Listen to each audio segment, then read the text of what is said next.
Hello everyone and welcome to the Carmill Hotel in St Helens. We've got real cricket weather. It's been chucking it down for most of the morning and conditions are really rather unpleasant. Well, it's our 5th annual visit here to a pub that really encapsulates the spirit of Crown Green Bowls, and a green which has become notorious down the years, predictably unpredictable. Well, that's one way of putting it. Well, this was the scene just about an hour ago. All hands to the pump, or the squeegees, as is the case on these occasions, clearing the surface water off the green. They really are durable sportsmen, Crown Green bowlers. They will play in just about any conditions except thunder and lightning. There we go, charming young lady there, getting all the water clear. But that's enough of the weather. Let's talk about bowls. Well, only a subtle change this year. That's in the title. It's no longer the County Classic, with the emphasis being put more firmly on individual performances. But apart from that, the format really is pretty much the same, with 2 representatives from each of the 16 Crown Green bowling associations. Well, let's have a look at the old leaderboard with the names of all the 32 bowlers involved this week. And right at the top there, the reigning champion Len Higginbottom, Crown Green's original loads of money. Len won nearly £20,000 in prize money last season, the lion's share of that in Blackpool, where he won the Crown Challenge. That was another day when the rains came down.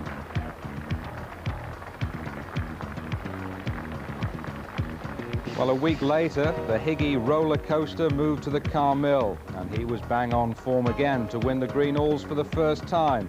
And a cheque that day for £2,000. So a major double success on ITV last season for Len Higginbottom.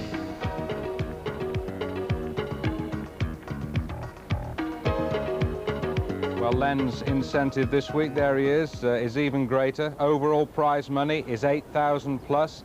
Now, his first round opponent there is D Lomax of Merseyside, a local who knows the green very well indeed, and the referee there, Frank Kitchen. Lomax in the yellow. Now, Higginbottom is 7-1 to retain his title. That's because he's in the hardest part of the draw. The favourite to win is Brian Duncan at 3-1, the reigning Waterloo champion. So it's Higginbottom Lomax to get us underway this week. Commentators are Brian Brett and Hugh Johns. And Dave Lomax has won the toss, so he has the first mark. It'll be interesting to see how he gets on. Dave, very much a local man from St Helens, though he hasn't a vast experience of this green. Len Higginbottom, though, we'll view this man with some minor qualms, I'm quite sure. Many were predicting that this would be one of the toughest games Len is likely to face for some long time.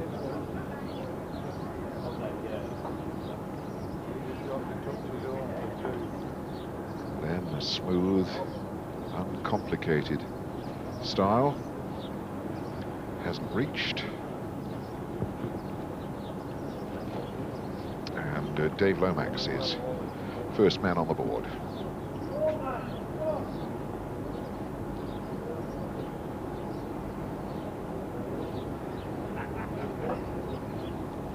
Dave Lomax, we watched here yesterday afternoon, Brian, and I remember him saying then that he hoped the rain wouldn't come and change the course of the green at all. Absolutely right. He had been practicing in rather decent weather, you know, Hugh. We've had some fairly dry weather up here in the northwest until recently, and the character of the green, of course, will change enormously, and as it has this morning, although it's quickening all the time.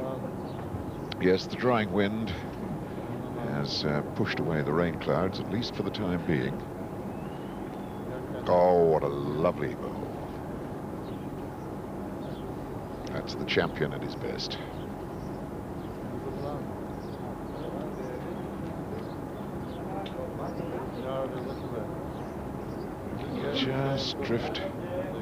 Just drift past. 1/2 inch, Len. Len won't want to touch his front bowl.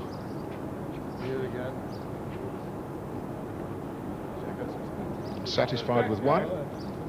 Higginbottom, 1. So level, 1 apiece. Now, does Len immediately look for the corners? Would think so.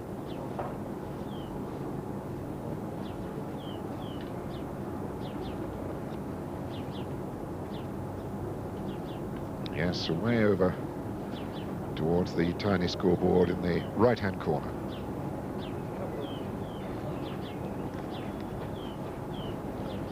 Hasn't pushed it right into the corner. It's almost a sort of 3/4 mark, that.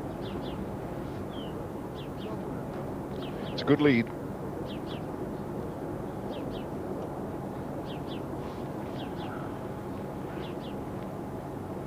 Dave Lomax.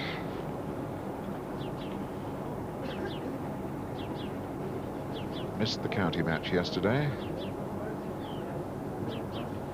Took the opportunity to do a little practice on this green. 6 inch off, Len.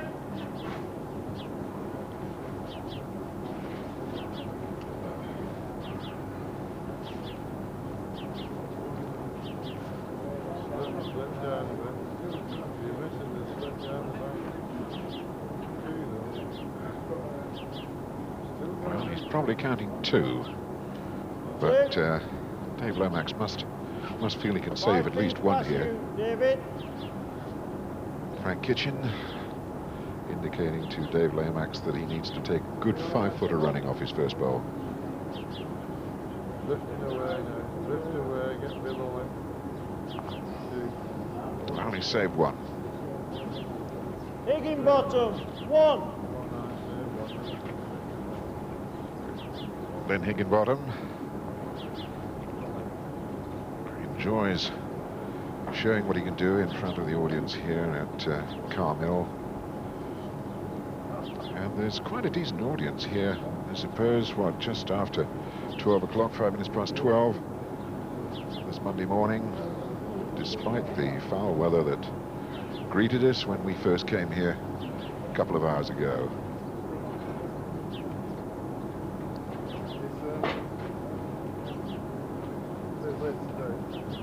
Len.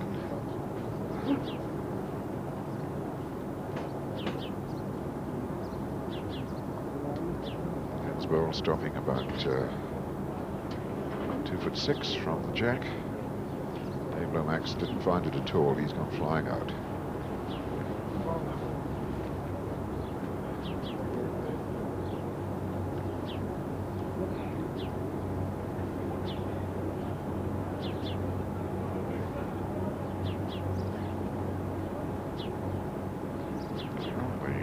Two blue bowls,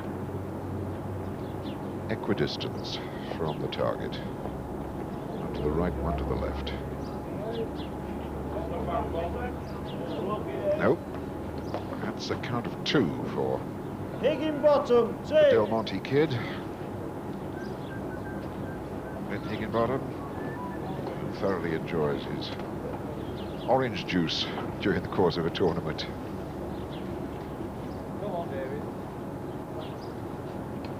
It's supposed to be fair to say, in some respects, it's not wet enough for Len out there, Brian. Well, it's not quite underwater, is it? We've seen him, he likes the heavy going, doesn't he? He says, you know me, I like the sun on my back, and even more, I like the rain on my head, and he turned it on then. You know, they started calling him Higgy Bank after he cleaned up last year. He won that much money at the game. Yes, that was a very profitable 12 months he's just gone through.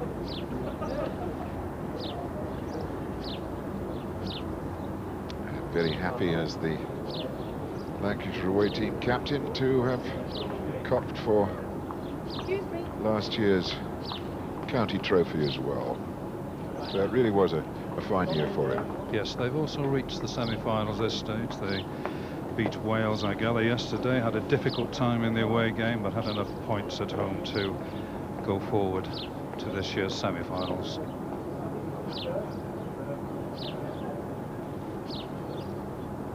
And Len is On for another single here.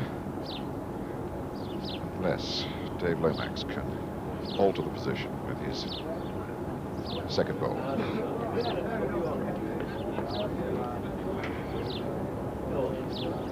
Nope. Higginbottom, 1.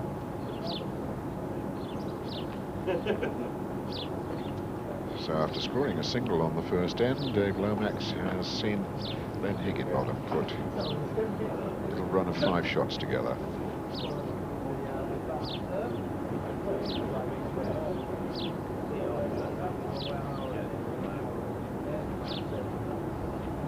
Now Len, ideally situated to get into the far corner.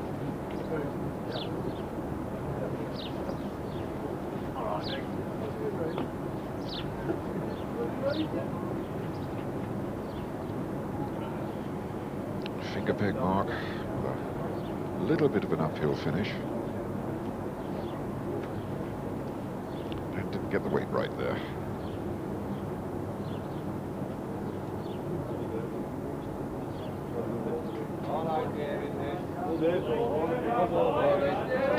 There's Dave's on. Len, who started bowls at 7 years old, taught by his late uncle Fred Middlehurst in this area at St Helens.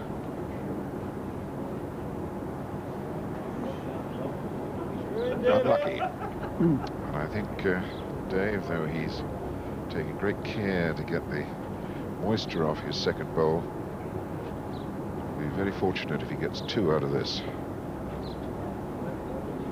I think he'd be well satisfied, though, to score a single and at least stop Len's Lomax, 1. runaway.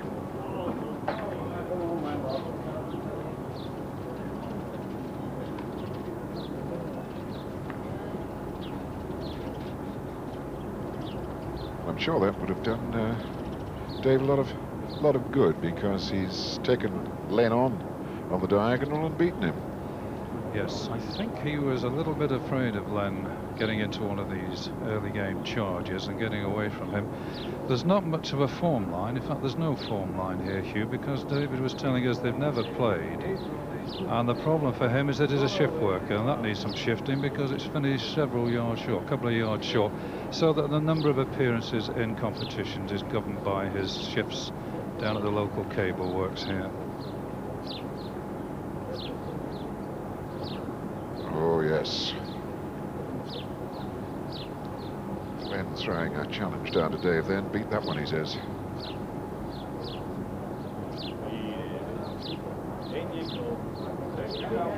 He's going to make a contact with something. Off, unlucky.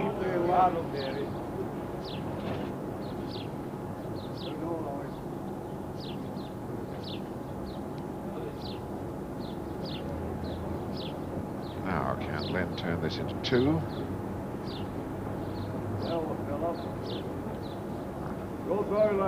Yes, he has.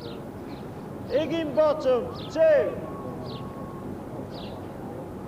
Slightly dangerous way of doing it, but it came off. It's at times like this that you begin to wonder, don't you? Because it was dangerous. He got away with it. He got a useful rub. He's got a 7-2 gap already, and while he can't get fully into the corners because of the position of the footer, he can certainly try the other one now. Yes, he has a look at the little patch of land just down below us. Doesn't go quite for the diagonal. He's slightly offline, off to the left, as we look down at it.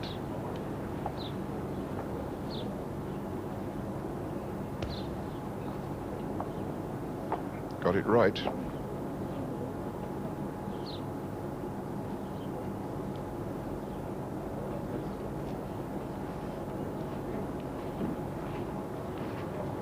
So this coming out up over the top of the crown, and there's a little depression around about there which holds the bowl up.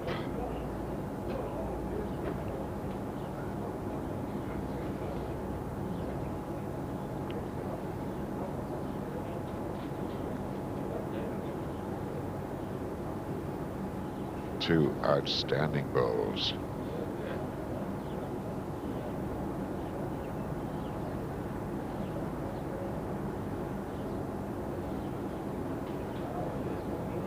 It's coming well, but it hasn't got the legs. Save one. Higginbottom, 1.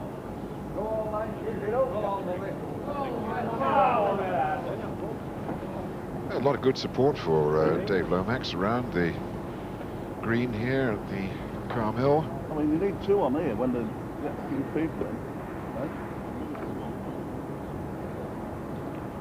Encouraging him to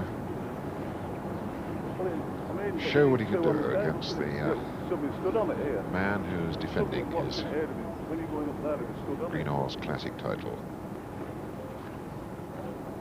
Although I suppose that's not strictly true, because the competition has been slightly rejigged and renamed, but Len won it in its form last year.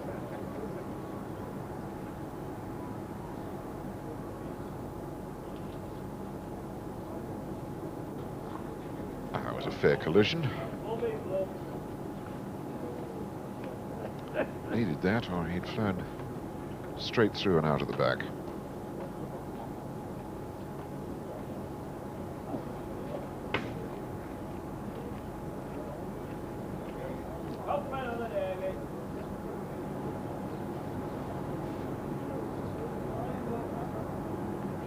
There's a case, I think, again, Brian, of making use of the sort of double crown that we have on this very tricky green.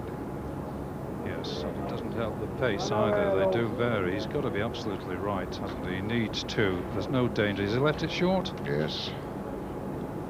Lomax, 1. Yes, a chance to have struck with greater effect at that moment.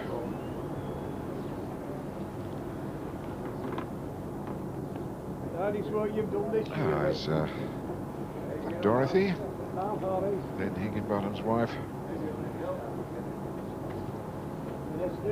Son David, who is also a bowler.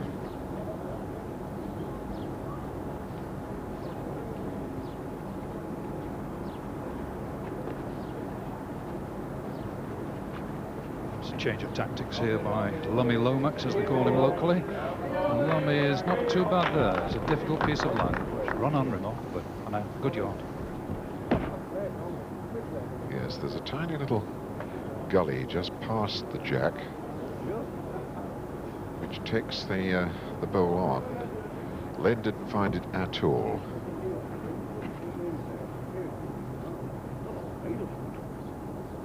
I know this is an area that Dave Lomax was looking at quite a lot yesterday.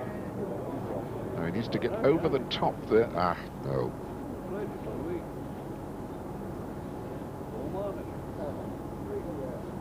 And Len's closer this time.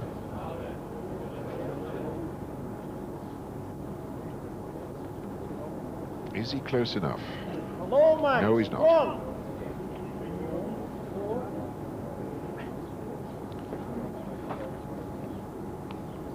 Kitchen stalks away in the general direction that he thinks Mr. Lomax is going to put the block. He's not far wrong.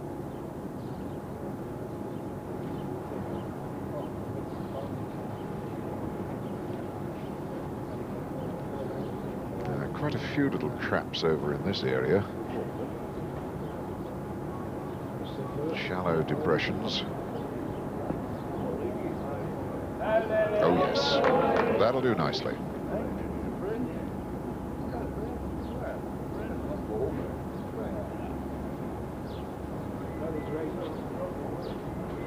Len's going to be close. Needed to hit.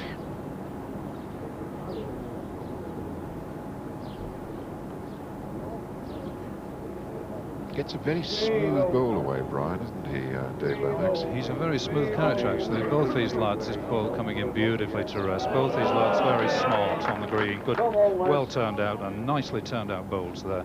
Lying with 2, a good time to score 2.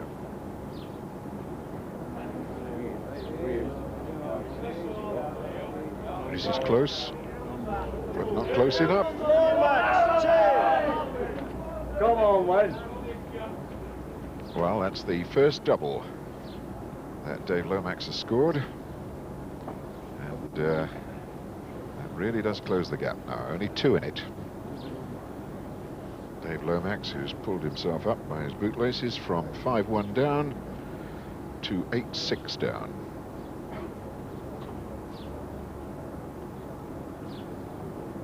And again, he looks straight across, bisecting the green.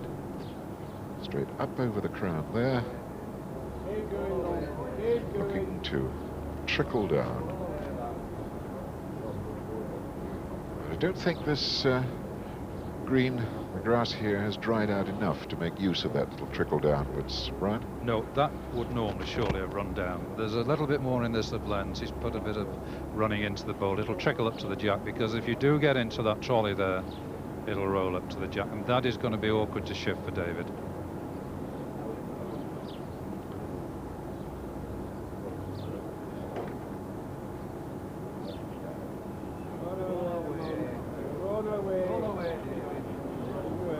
Lomax Come on, Len, on go straight for it. peg, but didn't improve on his first bowl by more than about 6 inches. So Higgy's in for 2 here.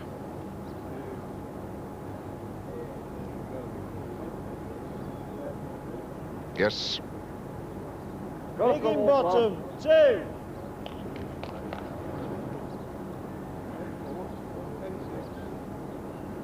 Very smart rain gear. Mr. Frank Kitchen. Sort of a tartan brew.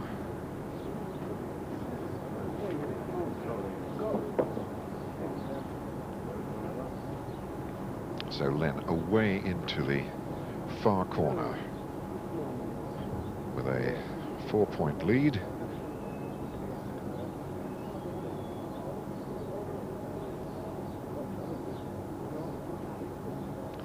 Pulled up short.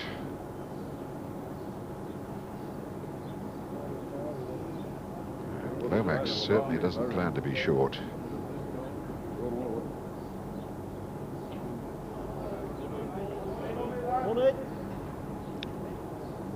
That's the winning bowl at the moment.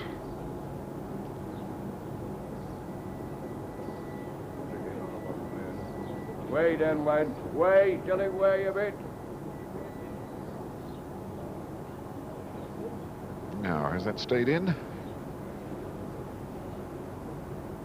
We went to see what... Yes, that's gone in, Dave. Yes, Frank Kitchen indicates the blue bowl is now counting. He's trying to take it out, isn't he? He's put a bit of running into this one. It's an important end because he's right in the corner if he wants it, Higginbottom. He's close to hitting it.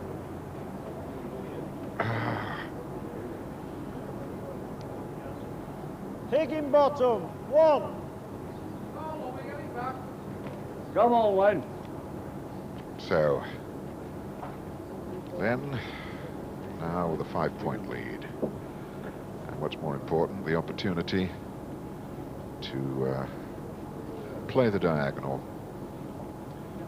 Though again, he's not going for the exact diagonal. He goes off to this little area down to the left of us.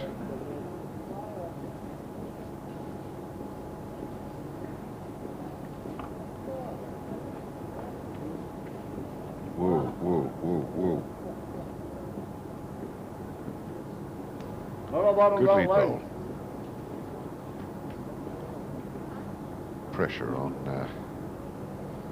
Lomax. Yes, yes, no. Just turned away. Had a look at the jack, didn't like it, and just turned away, and yet it's with the bias, it's actually hanging as though it might topple.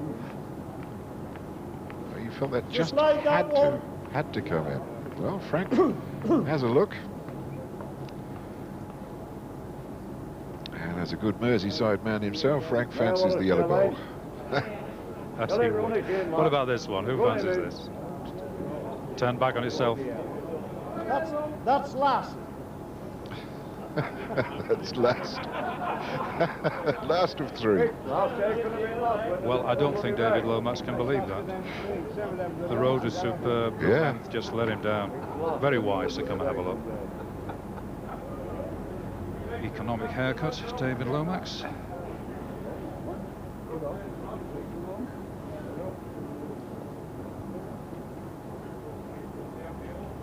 Dave, bowler for 35 years. Started when he was 17 in the St Helens League. And it was in St Helens that he got his first major triumph. He won the Loftus Cup. Then around about 21, 22. Now a grandfather, a very athletic grandfather. And a well-respected bowler in this area.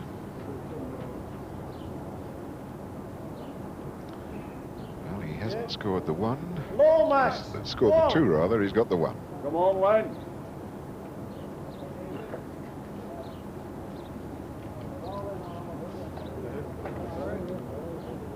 So again,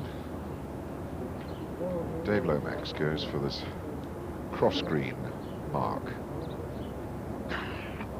He's never, in fact, settled, Hugh. I think he's trying to mix a bit of a bottle here for Len, because he knows Len's going to go full corners when he can, and he's mixing it. He's going all over the green, just trying to knock him out of his stride. As though he's trying to find something.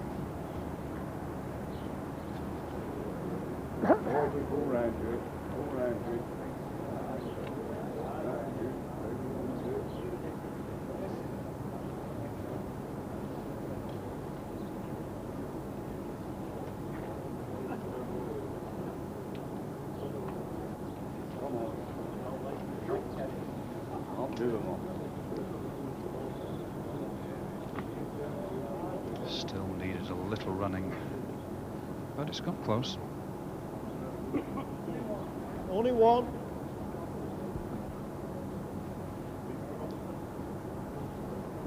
Len's after it. All gone? Lomax, one. So Dave Lomax scores another one. Well, he's hanging on to Len Higginbottom. He's not letting him get away. Well, the tactics may well be working. Len hasn't settled. He wants to get in the corners. Where the footer is now would have been lovely for him, but this is David Lomax, Lemmy Lomax. And the yellow, the local man, tells me he only plays here once a season in the league, so he doesn't know the green as well as some people might think. But he's a good bowler, highly respected. Well, he's found an absolutely cracking lead. You feel that he's dicing a bit on this particular mark, though. If he loses it, Len's in a perfect position to use the diagonal going the other way. Got a lead well, and he did here, didn't he? Len, not bad, though. It'll be hard for him to Yes, you're in, David. get two out of this, I think, David.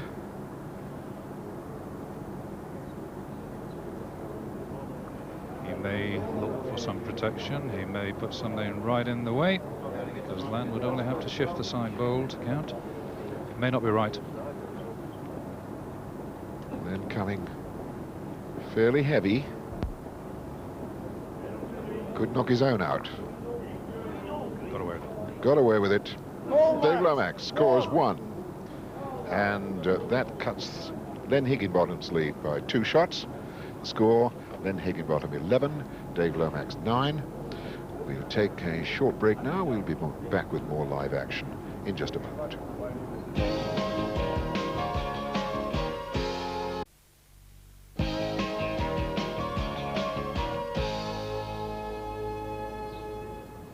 Well, as you rejoin us then, Len Higginbottom has delivered an absolutely splendid bowl. Though while you were away, Dave Lomax scored another single. So Len Higginbottom leading 11-10. Dave is really trying with that. Oh, hard to bear.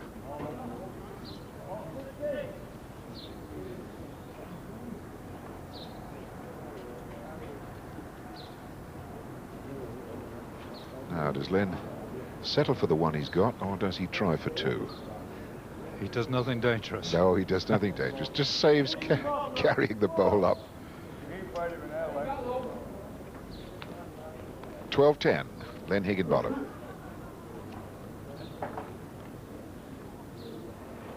And this, I think, was a danger that Dave Lomax ran by setting the mark into this corner down below us. It lets Len in on a long mark towards the far corner, just off right of it, as it were.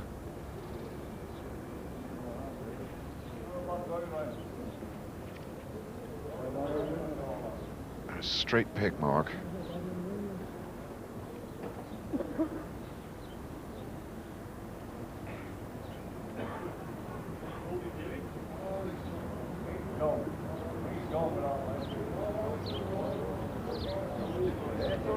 Hit. Yes.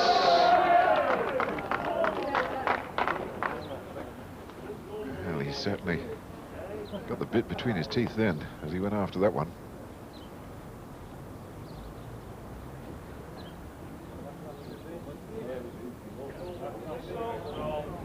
No, Len's missed it. And local support for the local man, Dave Lummy Lomax, St. Helens man. Plays at the Railway Hotel, Thatto Heath.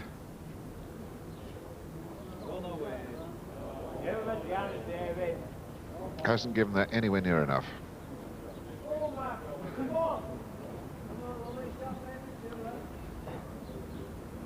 Chance to have scored two then. Gets one. Cuts it back just to 1 point. And the rain beginning to drift down again here at Carmel. The umbrellas are up now. At a fascinating point in the game.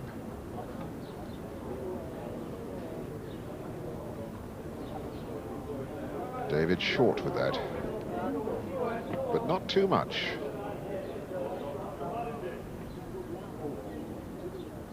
And the great Len Higginbottom.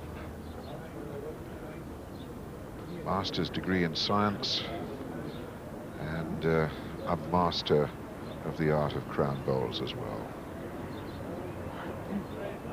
He's got the winner there at the moment.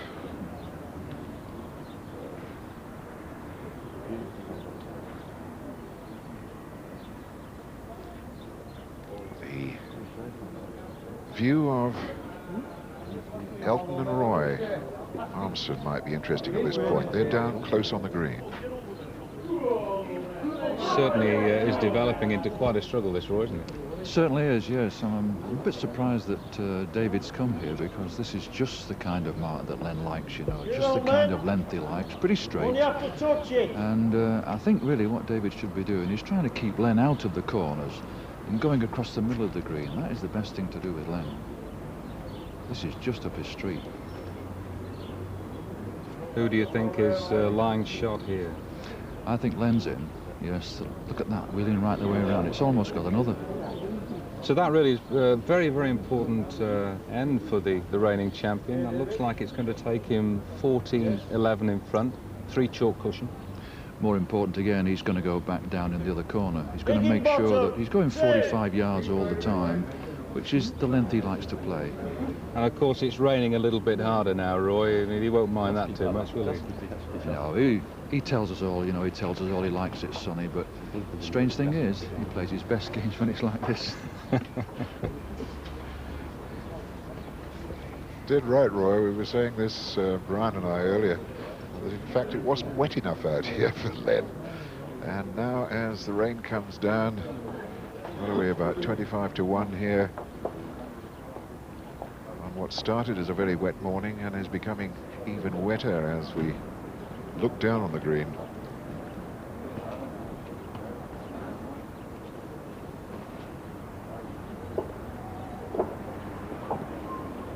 can't help reflecting on that conversation that both of us had with Lummy Lomax yesterday. The one thing he didn't want was rain today, Brian, and Give up that. the rain has come. Well, he said it'd be just my luck now after practicing in these conditions for a while that the green changes completely. It gets heavier, it's not running as it would normally in dry conditions. It's not run too badly, you know, this morning. They can bowl it very well, and the thing is that occasionally Mr. Lomax, whether he likes the corners or not, has counted in the corners.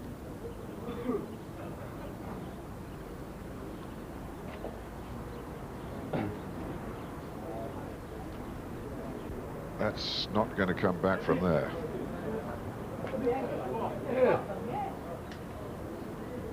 Higginbottom. Yes, Save. and that's a bad time for Dave Lomax to have a 2 put on him.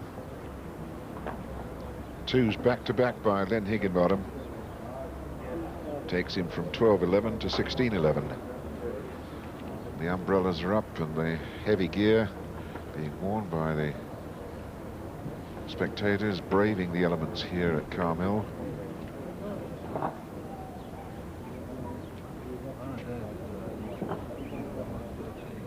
And Len now going for a mark where he hasn't totally found it this morning, but he's persisting with it.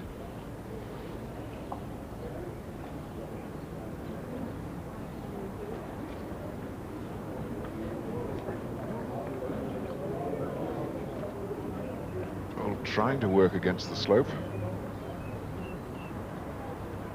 Pulled up just a fraction short. But on this distance, again, in the area of about 40 yards, a yard bowl is a good bowl. He had a great length there, didn't he? But his road not quite right. Higginbottom's road right, and almost a yard short. Can he correct?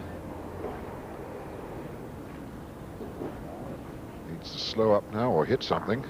Well, that was the better option, in fact. Through, David. So Dave Lomax in a lot of bother now, facing another double against him.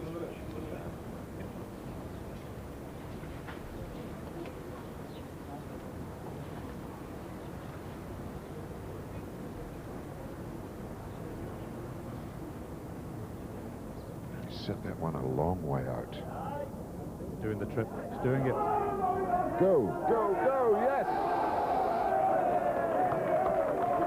That was a superb ball. And how he needed that.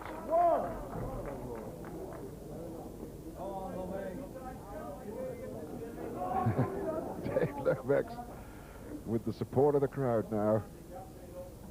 The local lads saying, right, come on, lad, show them what you can do.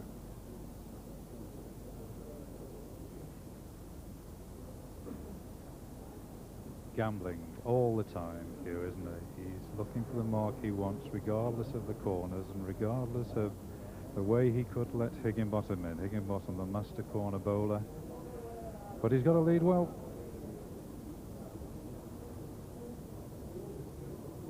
His road wasn't too bad, but the length let him down.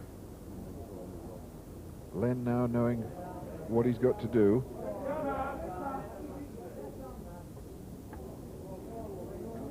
Gets past, counts. Now they're still using the same rag to dry the bowl that they started with, and I should think that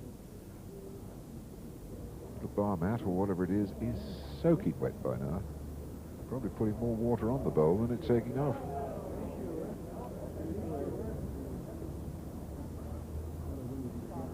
Oh, superb. Got a lovely little rub in to count at the moment.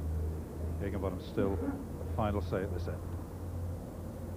Well, let's see. If it stays above the yellow bowl, it'll come in. Has it made the trip? Frank Kitchen has a look. Dave Lomax has a look. The yellow ball counted. And again, the roars of applause come up from Carmel as we have to move away again for a moment or two, but we will be back with the climax of this match when you return to us.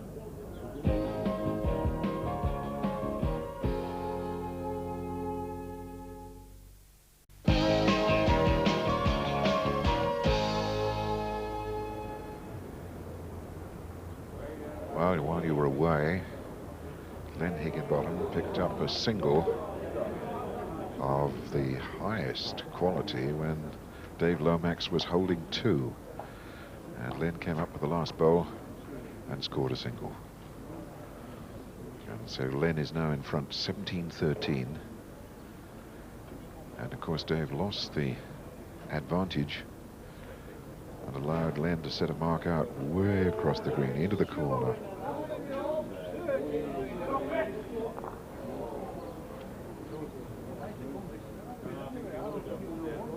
Well, they're a bit scattered at this end, but Len is certainly holding 1. They're such a long way from the target, it's difficult to tell whether he's got more than 1. No, I don't think so. They wait for Dave Lomax to get there to agree to the state of play. He will agree to 1 readily. Higginbottom, 1. Single it is, 18-13, Len Higginbottom, the defending champion. And what's more important is that he's able to set the mark out across this new piece of land that he's been using in this match. It's not a diagonal mark by any manner of means. It's well off the diagonal. A tricky little piece of land, and he hasn't found it at all. And the Carmel supporters here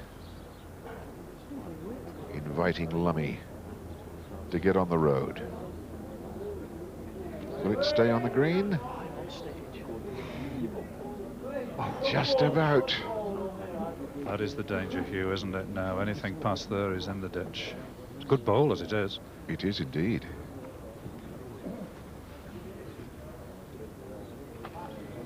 Len plans to make the trip with this one. And a bit more. That's the one that's counting.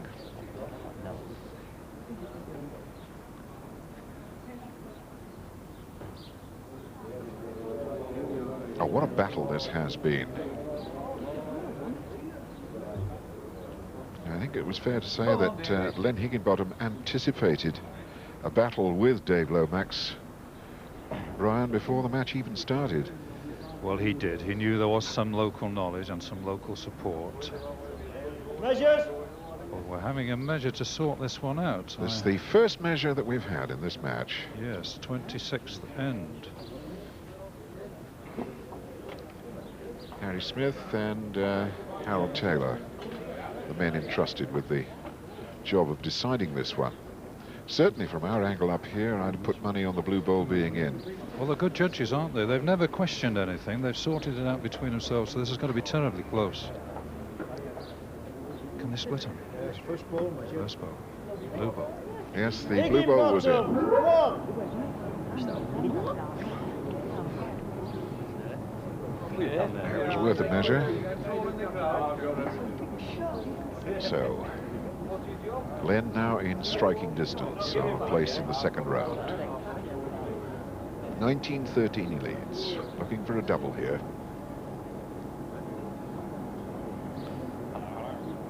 And he's really been forced to work for this position.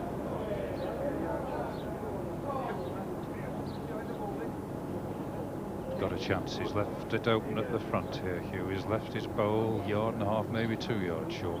Good chance for Lomax. Will it come back? No, it was homing for a spot way away to the left.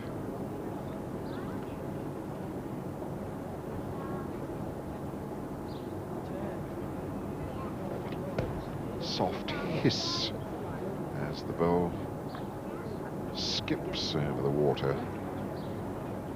Quite a little bit of, quite a lot of water on that green now. Rain is still drifting down across the green. I like yours for second, David. So it's one against him, we think. One against Len Lomax. It's far enough. He's put something into it. He wants to hit something, otherwise he's going to fly straight out the back door. Well, it's an all-but situation, I think, now. Well, it is, but Len is having a long look at the second one, you know. He may call for a measure for game here. Frank Kitchen kicks out the winner. He wants a measure for game. Well, I think it's a sort of rods, poles and perches job, this. They'll never do it with an ordinary measure, surely. No, they'll have to round them up first. They're barely within sight. Let's see which they measure first. They go up and they have a quick look, and maybe Frank will advise them which one to measure first, which is the yellow of Lomax, which they fancy might be second. Tighten up on that, then have a look at the other one. Well, it's certainly a very long measure. Yes.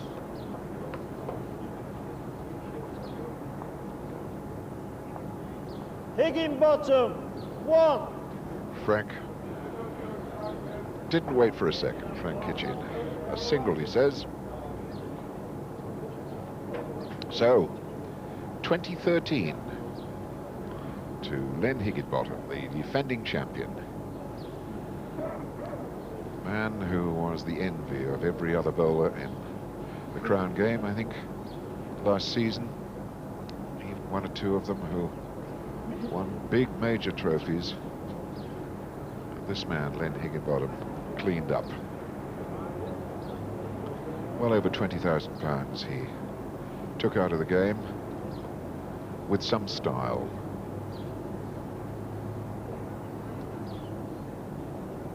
Now can Dave find one to stay alive in this match? Oh, no. Stayed in. It may just be counting. It's straighter, and it's probably just on. You have the feeling these two first bowls may not settle it.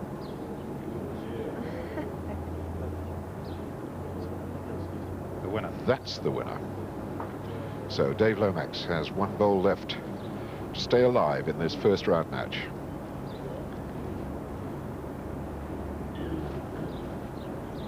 He'll put lots of concentration into this.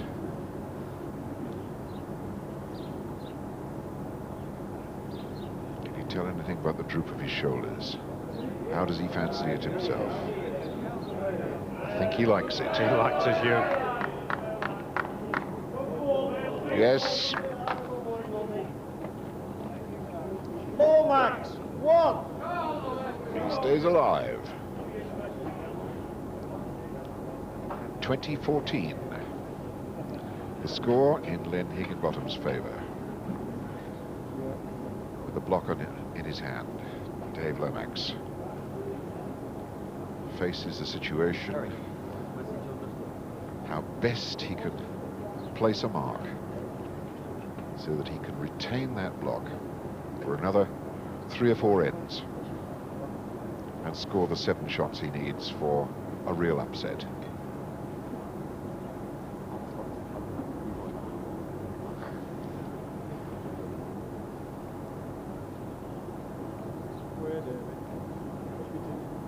The road is good.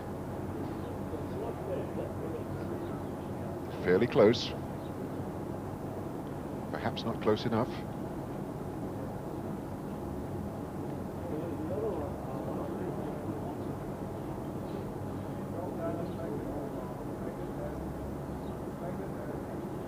Just creeps in. Higginbottom. Len is holding it.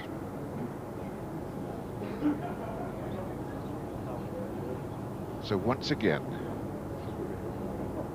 Dave Lomax has a bowl left to stay alive.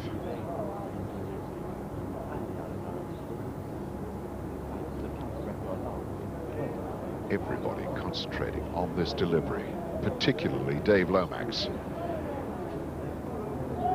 It's won it. Yes, he's certainly, if nothing else, forcing Higgy to put his last bowl up. He's pushed that a long way out. It's not going to reach. Lomax scores a single. Lomax! And Lummy is still there. Well, Lord Lummy, this has been a match. Match and a half. Remember his word yesterday. This green can make you look a mug. He's looked anything but that today. He's in the game. Very much so. Well, the inspiration of playing against the defending champion has really done well. Oh, what a difficult little mark this is going to be. Tight up against the edge of the green. And has Lummy found one? No, he's well below it and underneath.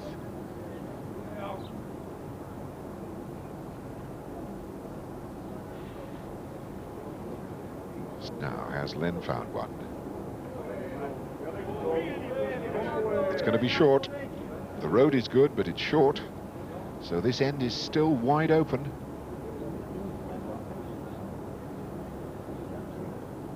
Can Lummy get it with this one?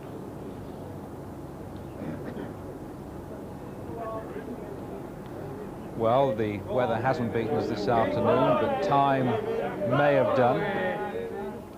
Lomax looks to be counting one there. Higginbottom's last bowl. We'll let you know how this finishes when we return here to Carmill in half an hour.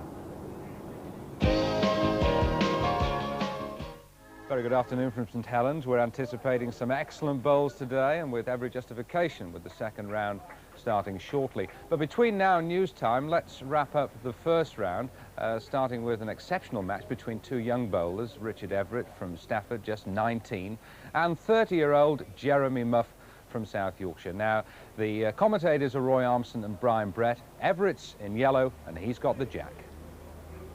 12 across as we start the 21st end. Richard Everett electing to go as far in the corners as we've seen. Cat and mouse game to date. 5-1 the early advantage, Richard Everett. Before Jeremy Muff into his stride.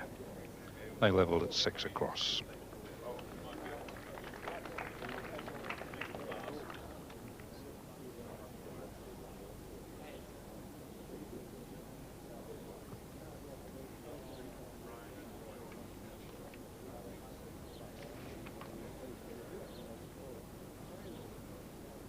This time Jeremy Muff caught out. Bowl a couple of yards short.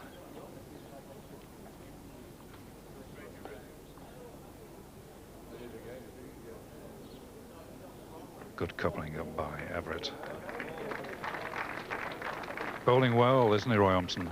Yeah, those are two really brilliant bowls because they got about 46 yards, and from the scoreboard corner, there's about 5 hills to come up. Usually they play short at this end.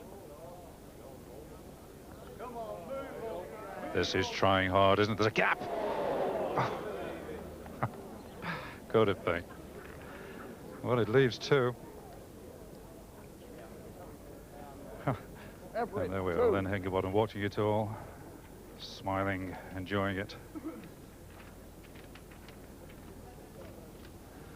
14-12, the Richard Everett advantage over Jeremy Muff. Stays in the corners. He's not frightened of these corners, Roy. There are not many played this corner. No, actually, this is the corner that Brian Duncan favours, and I've been very impressed with Richard's determined approach this year. He played last year and made a few mistakes, and I think he's learnt from them. He's been on the green practicing every night and every day. He's put a lot of preparation into his efforts this year, and I'm sure that it will bear fruit. Jeremy Muff there has practiced a couple of times. Down early this morning, having a roll.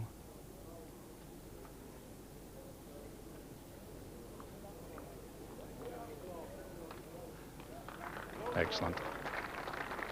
Needs it now. Trailing 14-12, Jeremy Muff. Needs this end.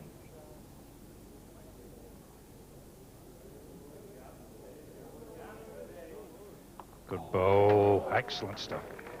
Counts.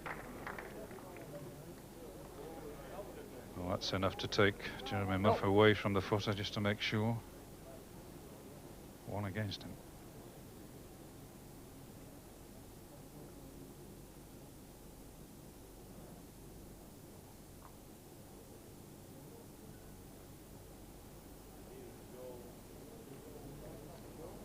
Looks too low to do anything there, all the way through.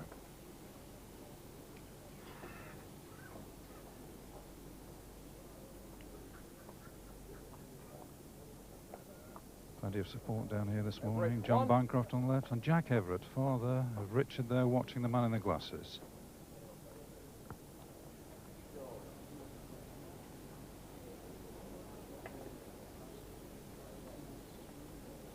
Can't see him changing tactics, can you, at this stage, Roy? He's gone from 9-12 down to 15-12 up, punishing the corner.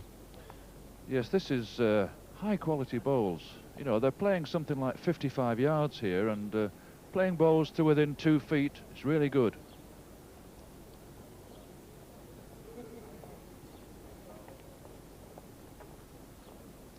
Cannot afford to push it much further than that, because the jack, in fact, is less than a yard off the ditch. This looks a very good lead. Yeah, Richard's placement of the jack is brilliant. You know, he's put that jack to within just about a yard of the edge, and within just about a yard of where he was last time.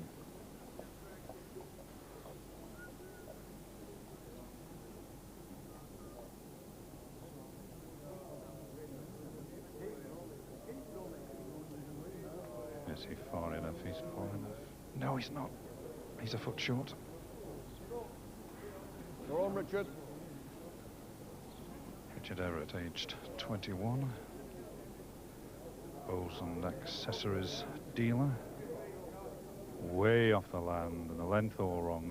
He holds one.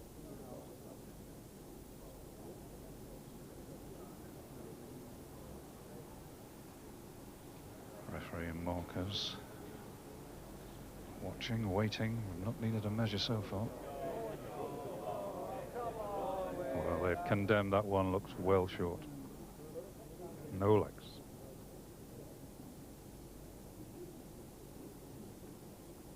Everett, 1. Good single for Richard Everett. 16-12.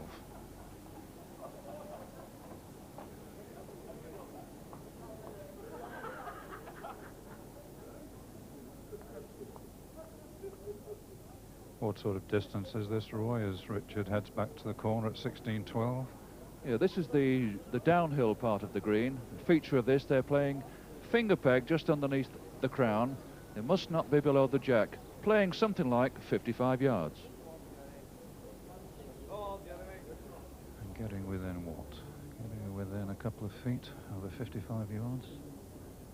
As the crow flies, of course, Roy, when you take into account the 2 crowns and the gullies and Lord knows what else, we're near a 60. That's right. Good lead from Richard Everett.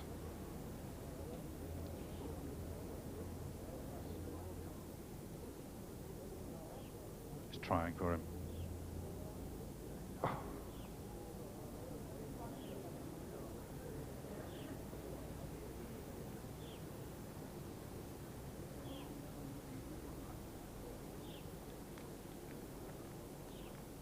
Nice time to get a couple.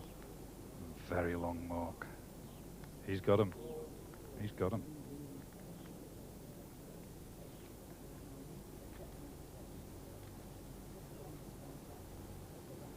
Jeremy Muff concedes 2 at this end, and he'll be trailing 18-12. Can this count? Oh, that saved his bacon. What a good bowl. Off 1. 13-16, when it looked as though it could well be 18-12 against him. A lot of players would have been tempted to have played about 2 yards over there, but Jeremy pulled out a superb bowl. I think Jeremy's what we call a precision player. He tends to want to beat balls about a foot off, and I'm sure that he'll come right away from these corners now. He'll halve the green, come up towards the pub. Yes, Jeremy Muff is a brewery retail area manager.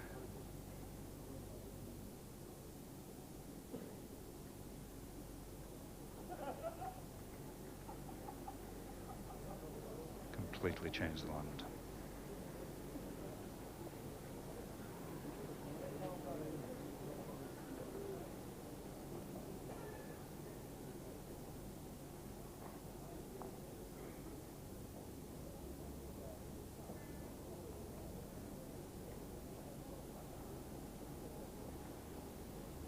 Just missed the land.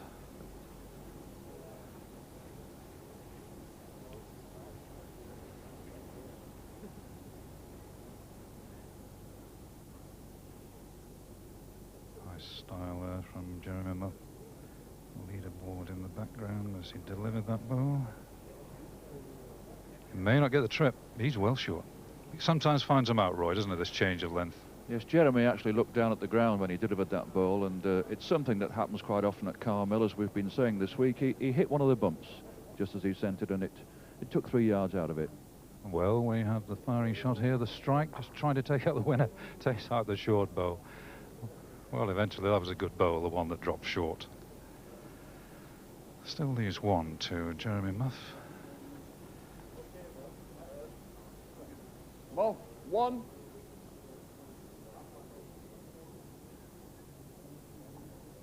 Cuts the margin again. Now 16-14, the Everett lead.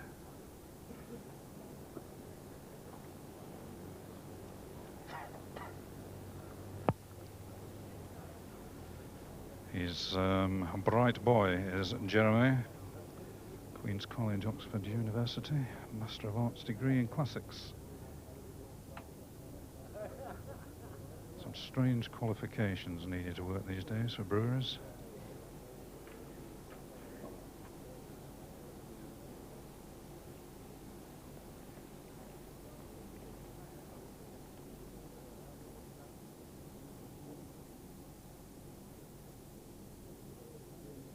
Now then, a better line. What about the length?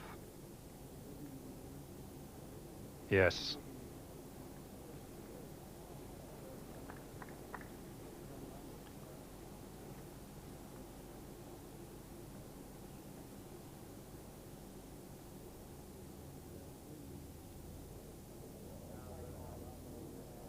He can't afford to be short.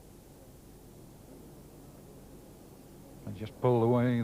Eventually the weight let him down.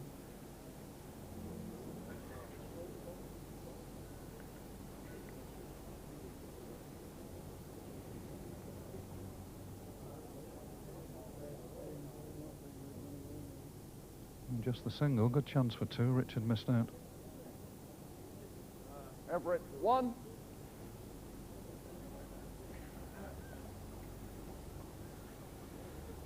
Richard Everett, Staffordshire 17, Jeremy Muff, Yorkshire 14.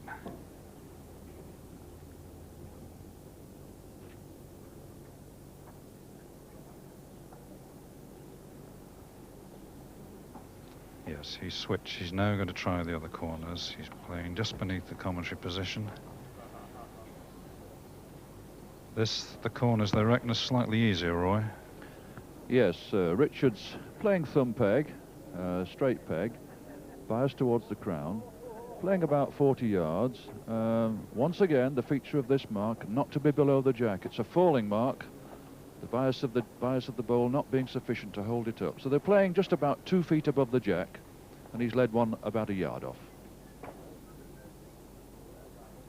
Jeremy, in fact, cut beneath the jack, but his finish is all right.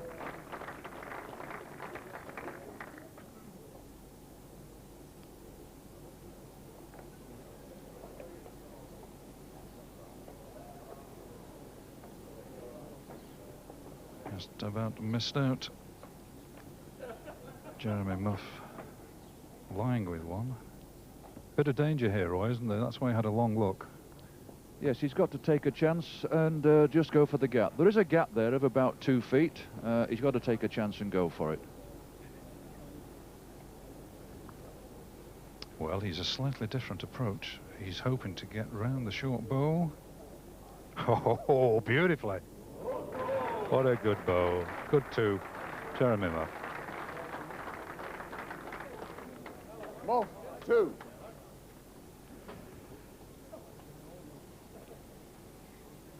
So 17-16 now. Still Richard Everett in the lead, but a change of land, a change of length.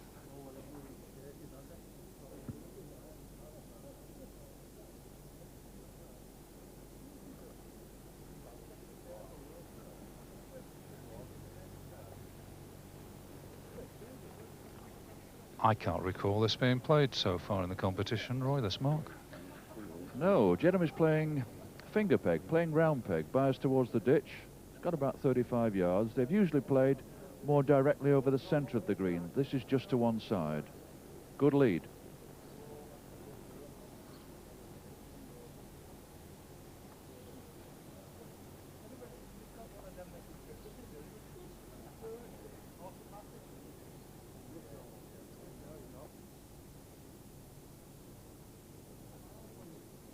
Blue ball. So Jeremy Muff on for one.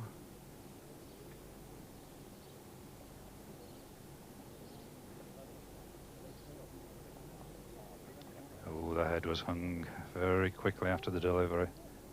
Didn't like it.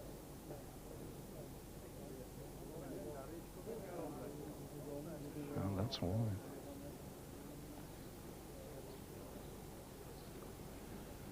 One only. He's inviting the strike now, so Richard has the opportunity to play through or strike at the ball. He's decided to just to play at it. I think he's narrowed. Yes, he's too far this side, isn't he? Unless he gets a wick. Oh! You can't believe it. He's a good bowler. He's won a few things in his time, hasn't he, Richard? Son of Jack, the All England. That's a very big competition a couple of years ago. You can add to that the Midland Autumn Classic, Junior Waterloo, Staffordshire Junior Merit, Staffordshire Pairs.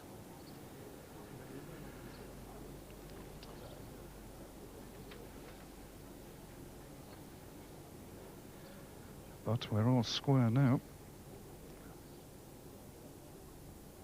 17 across as we go into the 29th end. And again, a shift of land. There is a gully there. If he's into it, he's on the jack. Just his length.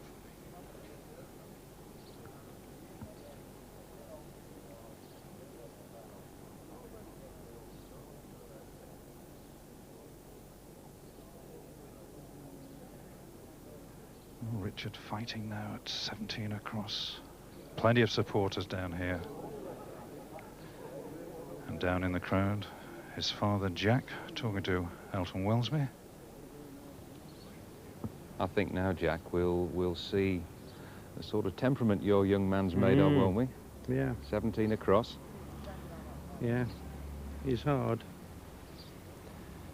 He's got what it takes in this sort of situation, has he? I think so. I've seen him lots of times do this, but you know, it's funny game bowls, isn't it? Funny game bowls. I think this is won it. Both bowlers actually here are bowling to a very, very high standard indeed. You must be delighted. I am, because I've seen games that's been played in this tournament that's been nothing like the standard of these. Oh, that's a bad bowl, Richard. That's a bad one. Does he glance over to you for a little bit of advice, encouragement? One. Sometimes he glances over if he has a bit of a bad rub or something like that, you know, as if to say, how about that? But not really, not really. And I never stand on the side of the green and tell him where to go or anything like that. Now, we really are reaching the latter stages of this match. Where's your money going? I don't know. Muff's playing ever so very well, isn't he? Muff's playing ever so very well. You worried? I'm always worried until he's got 21. Yeah.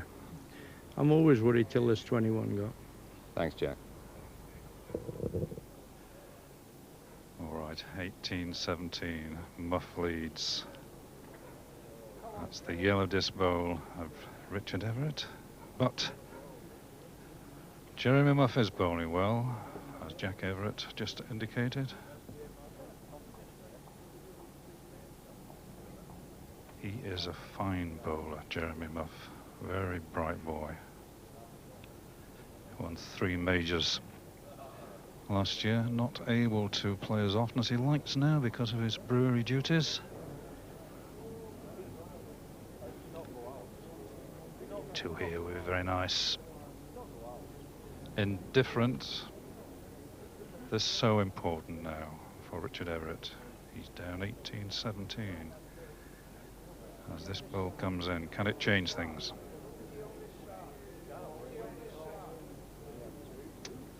Not enough. And he's left 2. Muff, 2. And there are the warning signs. The 2 to Jeremy Muff. 20-17, the Yorkshireman leads.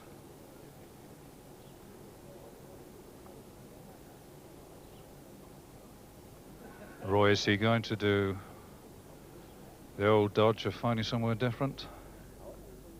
Yes, he's coming over the crown of the green, playing finger peg, coming down the fast way, and Richard, I'm afraid, is in the last 3 ends has played 3 poor balls. It's been a very high standard of game up until this moment, and Richard, I'm afraid, his concentration is just going, and he needs to pull it together now, otherwise the game's beyond him. Fair lead going for game.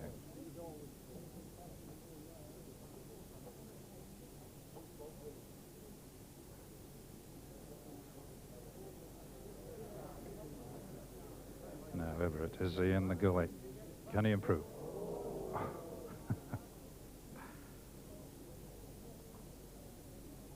Oh, backward look, still can't believe it. Everett's 17-20 down. Muff flying with the one he wants for game. That's one of the problems of playing in a gully. A short ball, it's banging the way, very difficult to get past, and Jeremy's got 2 options now. Playing one short to make it almost impossible for Richard to count, or he's got to play an insurance ball behind the jack. He's done just that. He's taken out some insurance, right? Right. All against the 19-year-old.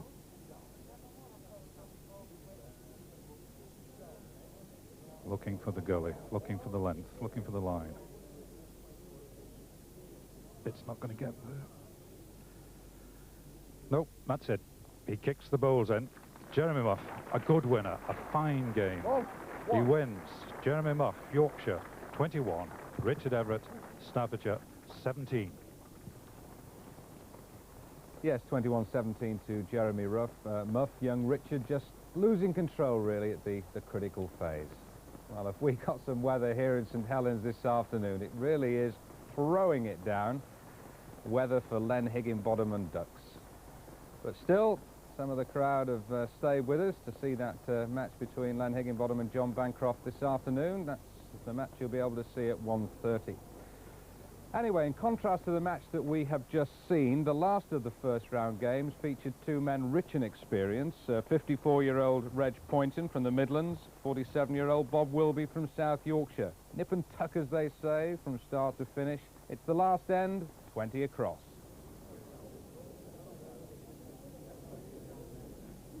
This is where it all ends. Bob's on a mark that he has scored so many of his points on. Yes! No, it just ran through. He wanted something closer than that.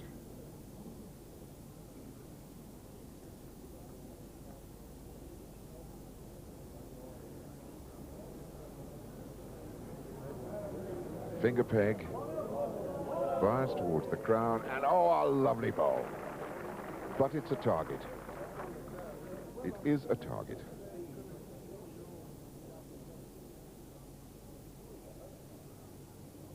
This has got to make contact.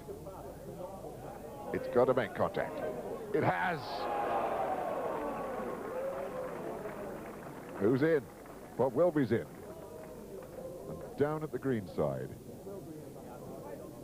Arthur Bromley, the South Yorkshire president, looks in there and wonders whether his old bowls are going to come good once again for Bob Wilby.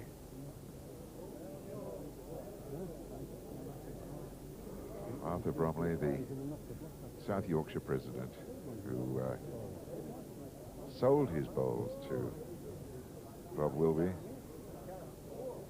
some time ago, as Reg Poynton prepares to deliver what could be the last bowl of this match.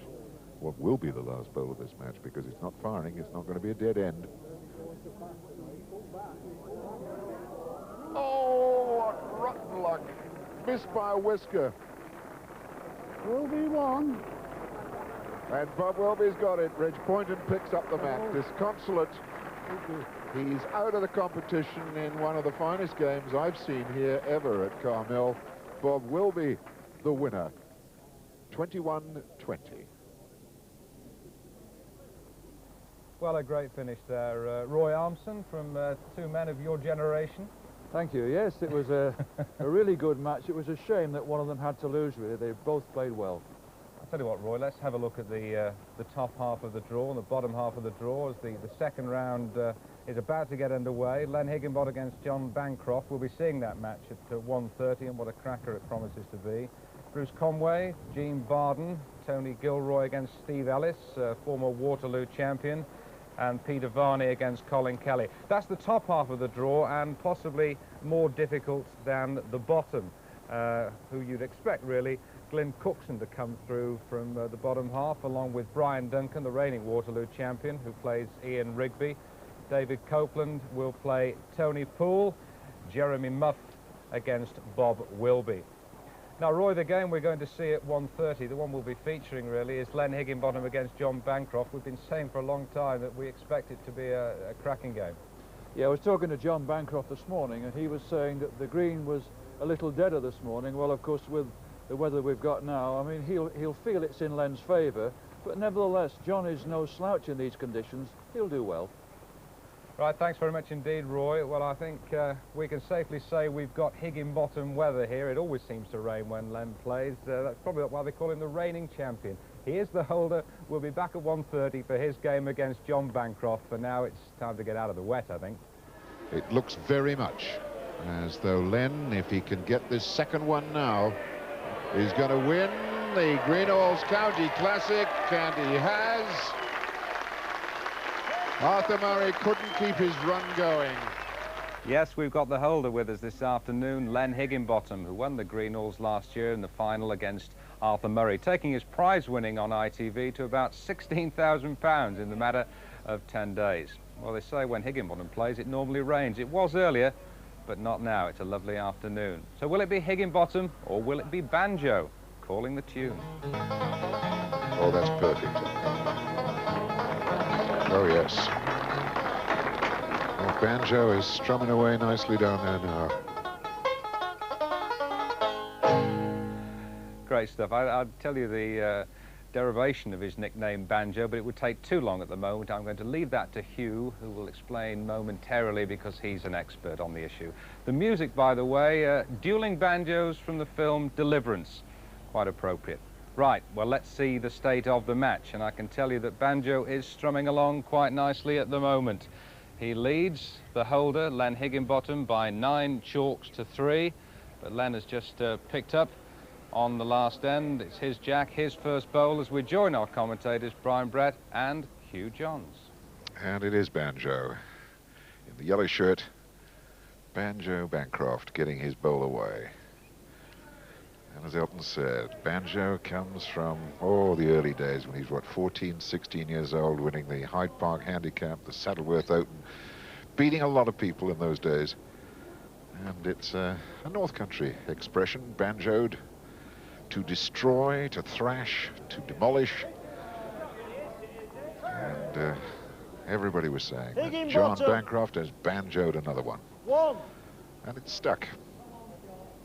And the banjo is in a bit of bother here now. Len Higginbottom, who suffered a run of some 6 ends without getting hold of the block. While Banjo put a run of 9 together. Now he's beginning to fight back.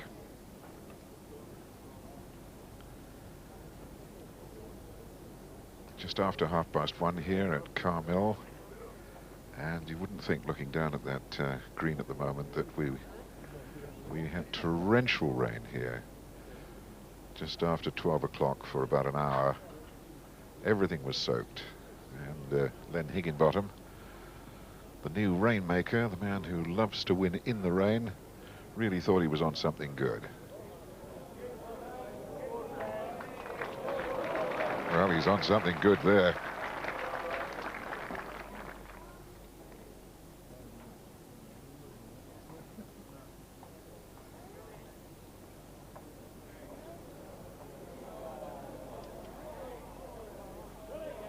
John urging that forward. I think the best you could say for that, it's a good second. Len charging away after this bowl. Short.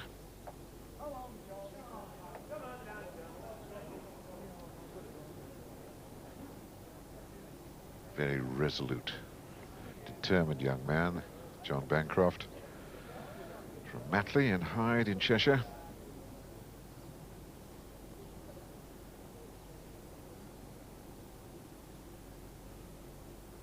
Playing through with some weight. He's on for something. Oh! Quarter of an inch. Bottom, 1. And Len scores another one. He's 5-9 down. This already, Brian, building up into the sort of head-to-head confrontation that we anticipated. Yes, the tactic's clear. Higginbottom, who says he doesn't go full corners, but he probably goes 7/8 if he doesn't go full.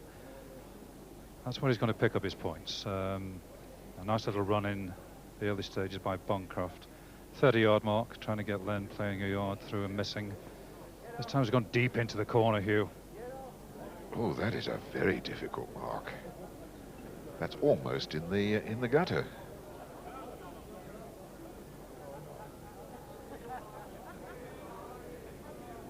Well, the ball's in the gutter from Len. Yes, you can see there how close it is. A 4-foot, 5-foot ball could very well win this. Good. Pressure ball now. Len has got to get past that and still stay on the green.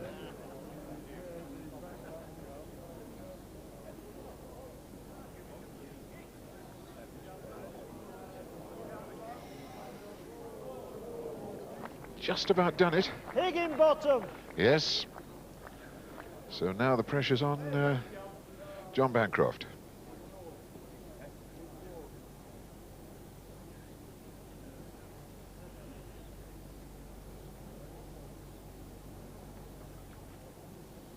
Got to get in on top side. There's no way in below the jack.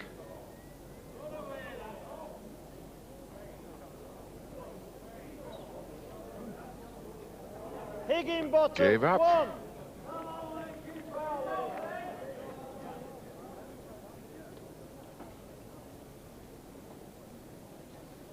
And Len looks lovingly towards the corner down below our commentary box. An area where the bookmakers have been gathering a little earlier.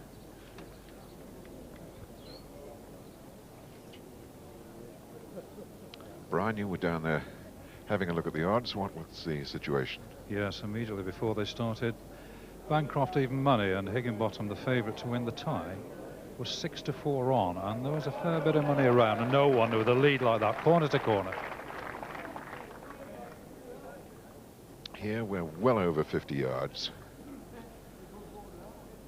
Probably closer to 55.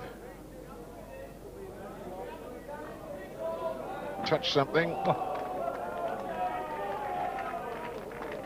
Wanna know? Want to know, says referee Frank Kitchen.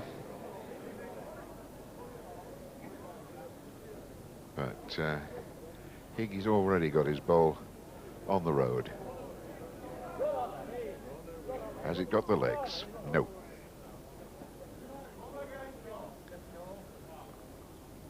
Bancroft certainly wants to know. Yes. I fancy the other one, says Frank Kitchen.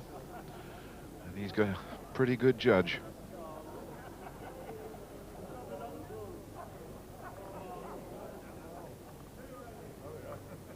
Question of reaching and stopping anything inside a couple of feet. Whoa, whoa, whoa, whoa, whoa. Gone. Okay, Len. Bancroft, 1. So a single to John Bancroft, a 10-6 lead for him. John, the last year, or rather 86, I suppose, was just about his best year, Brian, when he won the Manchester Evening News and the Bassmasters. Absolutely, and that competition, the Evening News, is something like 1,200 entries, and this year it's Higginbottom who's got to the final stages, but it put John on the road to things, and I recall in his first Bassmasters he actually shocked Higgy when he played over at the Woodland there and caught him on a mark not unlike this, and Higginbottom played through and John pulled off a tremendous win.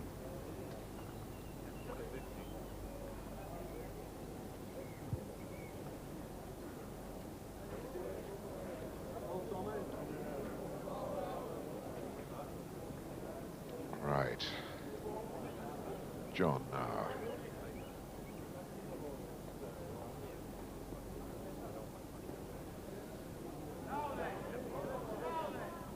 I think he's got one good.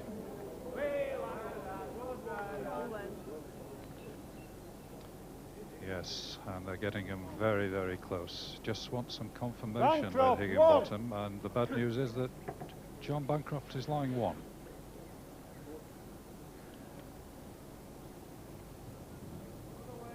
This is going to be close.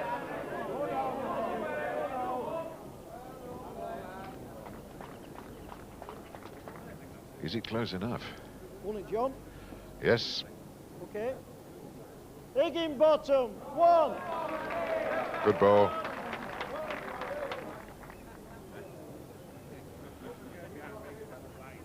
So Len, with the block back in his hand, has a look into the scoreboard corner,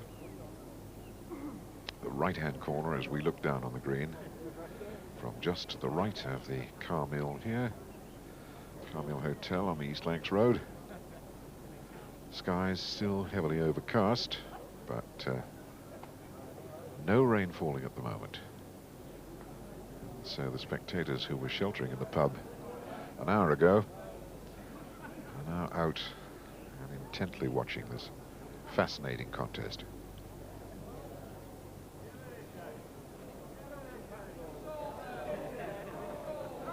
Just went out.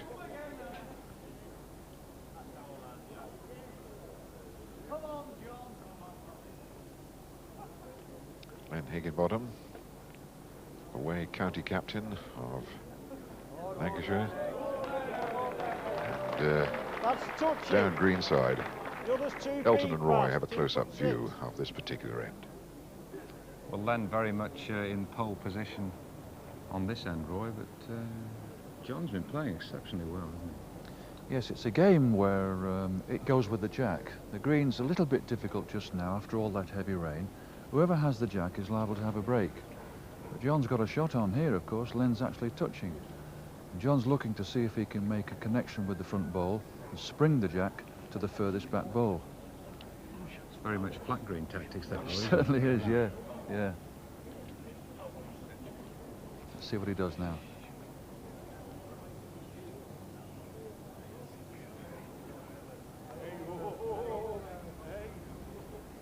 The weight, all important, Roy, one would have thought. Yeah, nearly got it.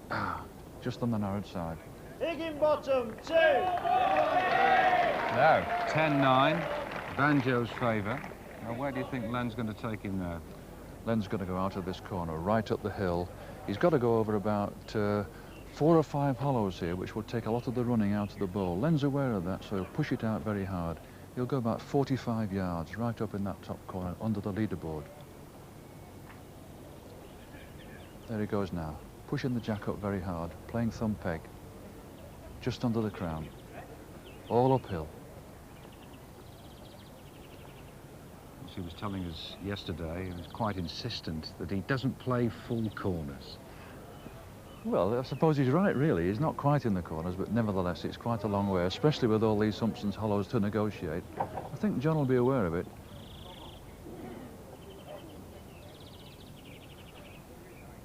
Struggling to reach, I think.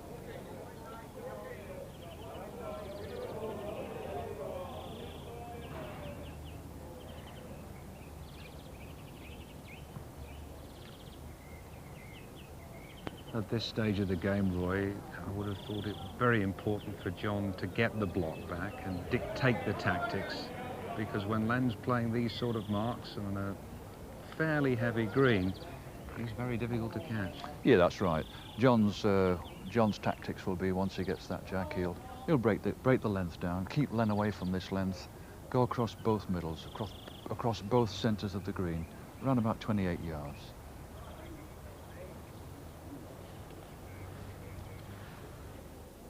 And Banjo's second bowl creeping in to pick up a 2.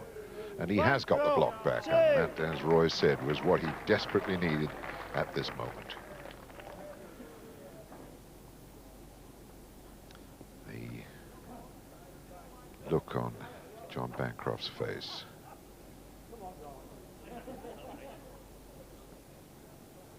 And he does, indeed, as Roy Armstrong, a very knowledgeable man in this game of crown bowls, as he predicted, taking Len away onto a totally different part of the green. But he didn't find a particularly good lead.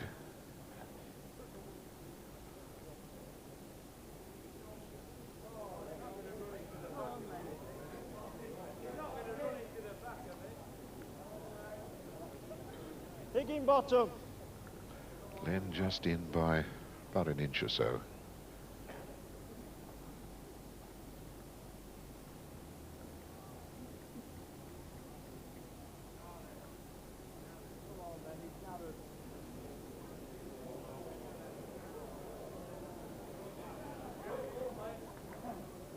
That's 1, Lenny.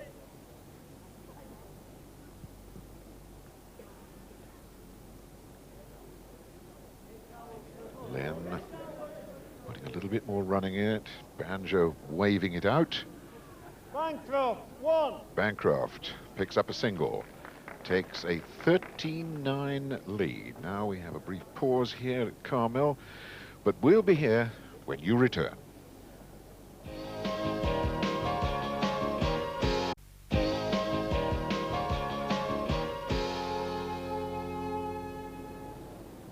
And while you've been away, both bowlers have scored just 1 more point each. You left us at 13-9 to Bancroft. It's now 14-10.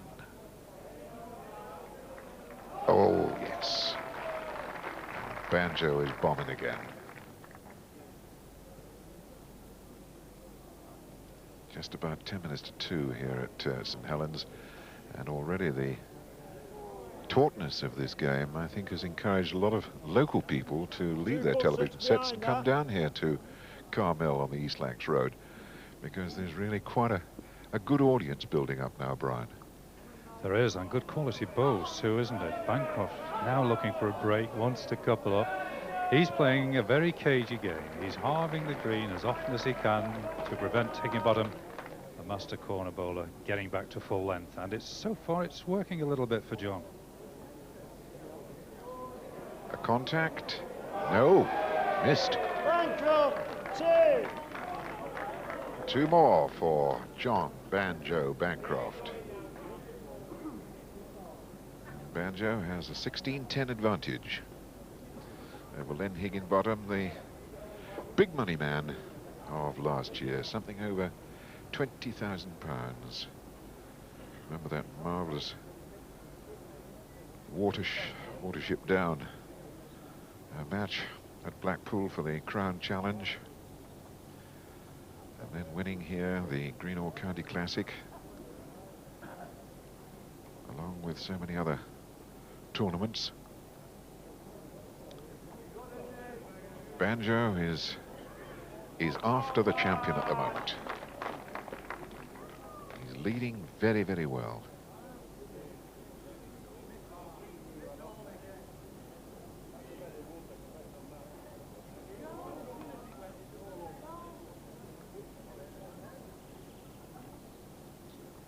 Well, Banjo scored 2 on the last mark. He'll want to exert the pressure. If he picks up another 2 here, then the defending champion is in bother. Well, he's holding 2 at this moment, but Len has got to go through this, surely. No, he's bowling up to it. No. I think that might just have been an error of judgment on Len Higginbottom's part, Brian, as Bancroft takes now an 18-10 lead. Yes, isn't it crucial? What a big end that was. I thought there was a sufficient target there for Len to have a go at, because he had a very good back bowl.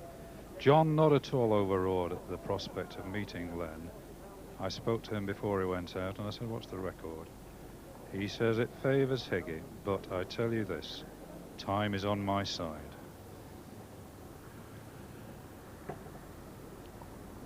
Time and age, of course. Banjo, just 25 years old. Len, the senior lecturer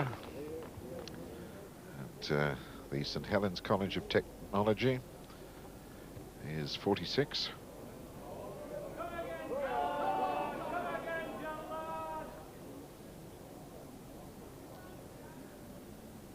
John holding 1, looking for 2.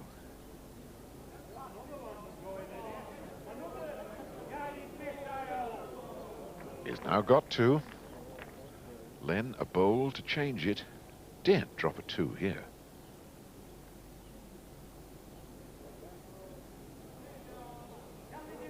Out. That's gone out. Bancroft, 2. Well, this is dramatic stuff. From 13-10 in front to 20-10 in front, with the benefit of 3 doubles in a row. And the defending champion, Len Higginbottom, his face as blue as his shirt at the moment.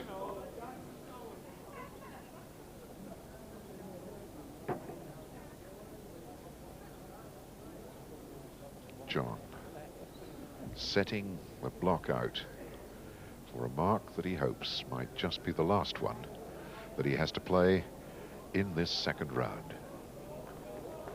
Oh, what a lead.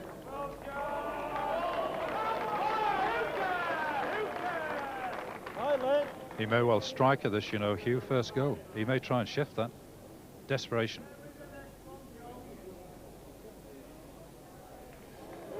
No change.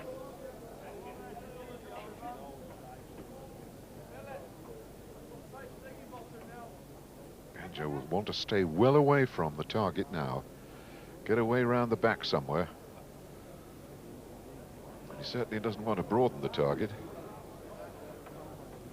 Well, Len had a bang with his first one. Is that what he's going to do with the second? Got it. Yes, but look at that bowl. Look at that bowl, and Bancroft points to it himself and says, look what I did. I put the bowl in exactly the right place. His second bowl he put away to where the jack rebounded after that strike. And Joe Bancroft has brought off a really dramatic victory over the defending champion Len Higginbottom. 21-10. Well, a superb, exciting finish to what was a tight game for some 17 ends. But then Banjo, plucking away at the strings of Len Higginbottom's nerves, had him going with three doubles in a row, and then that marvelous last lead to a block that left him holding the one, and even Higginbottom's strike couldn't change the position.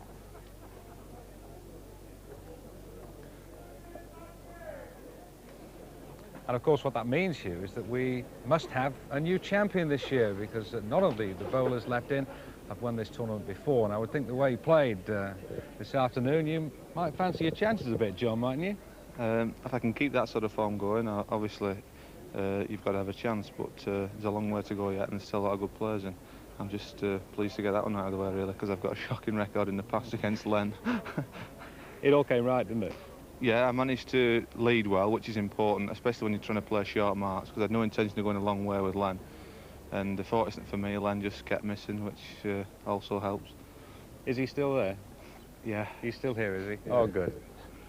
He really got you dead to rights over the middle, didn't he? Yeah, I was in trouble because he was leading close balls all the time.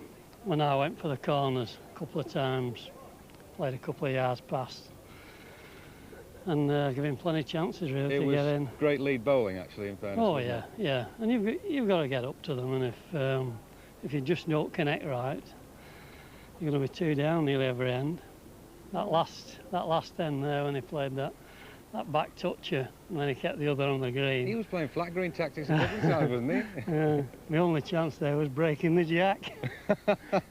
No, there was another chance as well. I mean, had the rains came down, you might have fancied your chances a bit down. I was practicing well when it was pouring down. We noticed that. Yeah. You were very worried, weren't you, at that point? Yes, I was praying for it to stop, and fortunately it just did in time. It's killed the pace in the green, but there's still some trickle there. Actually, it's probably even the running the green up, it's probably easy to play now, actually. Well, you've obviously got contacts in higher places, John. I thought it was Len who had the contacts at first, but it seems to me he keeps winning the rain now, so I hope it keeps raining now. So you're the rain stopper, he's the rain maker. That's it, yeah. Now, how do you think your opponent, who beat you this afternoon, will fare for the rest of the week? Well, if he plays like he did in that game, and just has the rubs, particularly on the short marks, you've got to have them. I think he'll go through in this top half. Now, so that means possibly a Brian Duncan final? Possibly. Some good players in that bottom half yet. Brian's got a hard game with Ian Rigby, and that should be a good game just below it, Copeland and Poole. So I don't think there's any easy games yet. I think it's fair to say that you were very pumped up, I think the expression is at the moment. Well, I was really. I mean, you've got to try and get yourself motivated for these events. When you're playing one game at a time, it sort of sometimes makes it easier for players like me sort of to try and get worked up into a mood to try and play than when you've got to sort of play 3 and 4 games on the trot. So you can really motivate yourself for the one game. Obviously playing Len, the defending champion, and as I say, I've got a shocking previous record against Len. You know, it really sort of got me motivated. And it's Gene Barden in the quarterfinals. Yes, Gene, that'll be another hard game. I've seemed to keep drawing these hard games, Stan Frith, Len, and now Gene. So, you know, it keeps you on your mettle, though. I suppose it's as well playing the top players, because, you know you've got it to do, and it makes you get your head down and concentrate. I think it's fair to say that if you do win it, John, you'll have done it the hard way. Well done again. Good win. Can't win them all, can you? No, never mind. You'll be back. Bassmasters, maybe. Might be. Len Higginbottom and John Bancroft. Well, after the break, we'll be seeing Tony Gilroy against Steve Ellis, another former Waterloo champion. We'll be back soon. Hello, everyone, and welcome to the final of this year's Greenalls Crown Classic. The trophy and £2,500 to the winner. Now, from the top half of the draw, we're going to meet the two finalists now. It's Steve Ellis, wearing blue this afternoon, the 1984 Waterloo champion. And from the bottom half of the draw, a man who played in the very first final of the Greenalls County Classic, as it was then, Glyn Cookson. Ladies and gentlemen, here at Carmill, will you welcome the two finalists?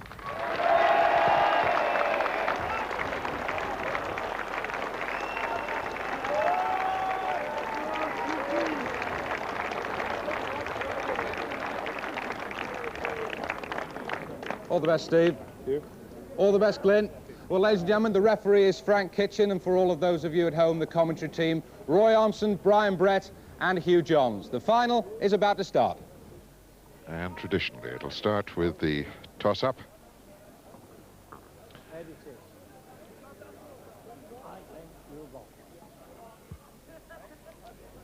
And Glenn wins. And of course, as is the custom and the rule, the first block has to be sent out from the entrance to the green, or as close to it as possible. But once this block is won, the players can go any place they like.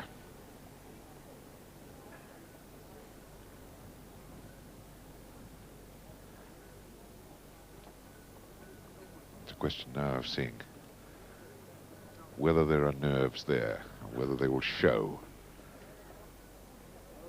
at this first mark. Steve on a good road.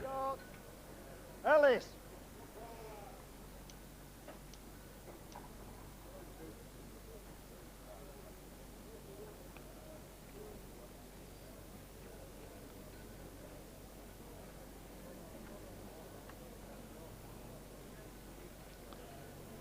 So, Steve is holding 1 and looking for 2.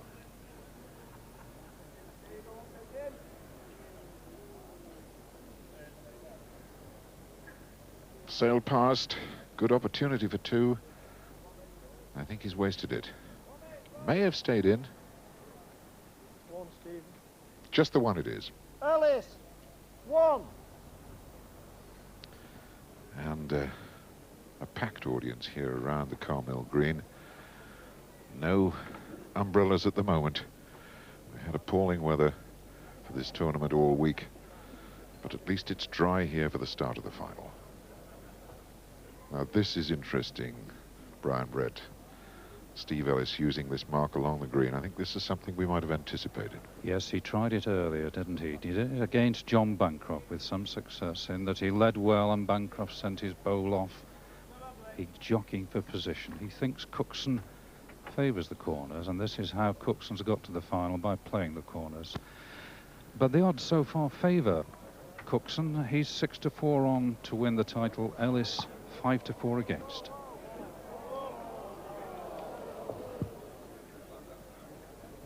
And away goes Cookson's bowl.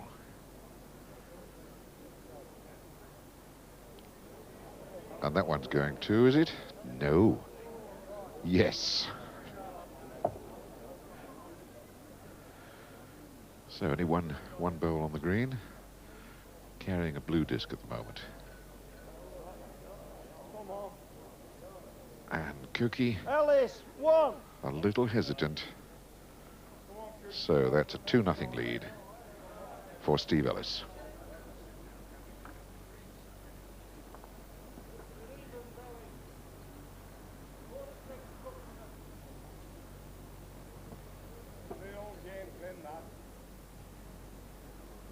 So Steve gets this bowl away. And on Monday, when the Greenalls Classic started, you could have got 20-1 for your money on Steve Ellis winning this tournament. The odds have shortened very, very considerably since then. In fact, I don't think the bookies could really separate these two. They're both 5-4 on, but if you were placing a wager at this time, Brian, where's your money?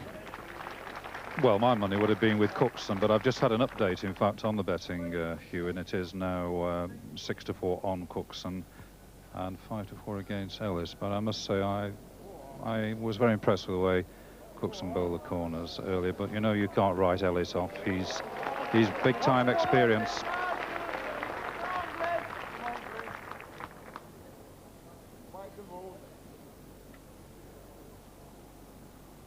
Steve's road looks good. What about the weight?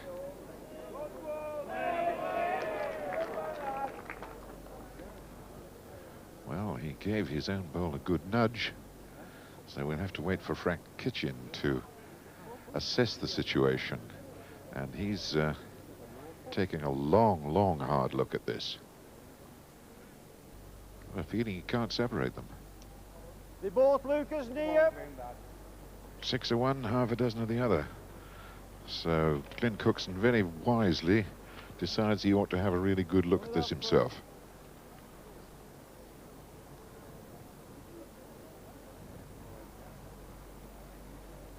In the game of lawn bowls, flat bowls, it's a regular thing for bowlers to go up and inspect their head.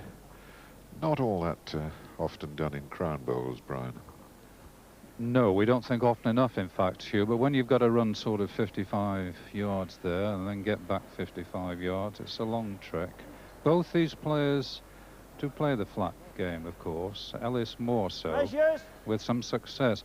He's calling for a measure because Cookson clearly thinks he's in. He's going to carry his final bowl. A measure is called for now. Well, it's all down to Harry Smith and Harold Taylor then. Harry Smith in the cap.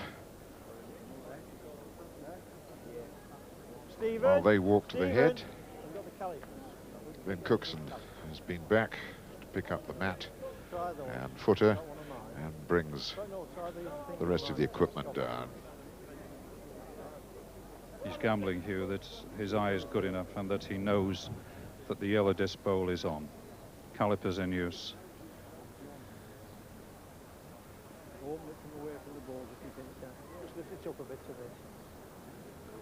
That's the nearest point. That's why there's a request from the referee, Frank Kitchen. Lift the caliper up. That's a question of who had the best eye. Cookson, 1. Well, Cookie had a sharp eye there. Scores a single. At last he's on the board. Well, is that a Yorkshire Terrier? If it is, it's could be in Steve Ellis's favour. Huddersfield-born man, Steve, but plays his bowls now for North Lancs and Fylde, county-wise.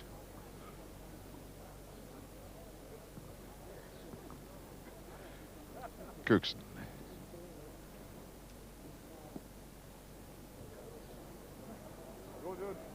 What a good lead.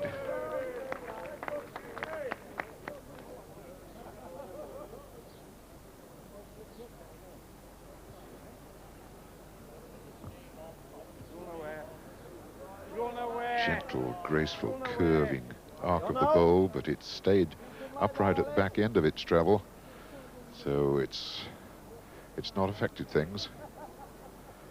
Glynn holding a single, looking to couple up. Just about made it for 2. But Steve surely will cut the count down if he doesn't do anything else. Looks as though he's got it. Has. Ellis,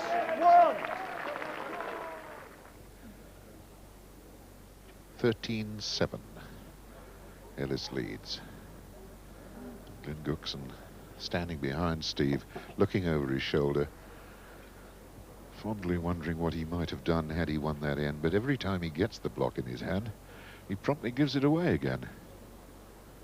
I think that's 3 times now. He's never led, Hugh, has he? That's the problem. It's 3 times in the last, what, 5, 6, 7 ends.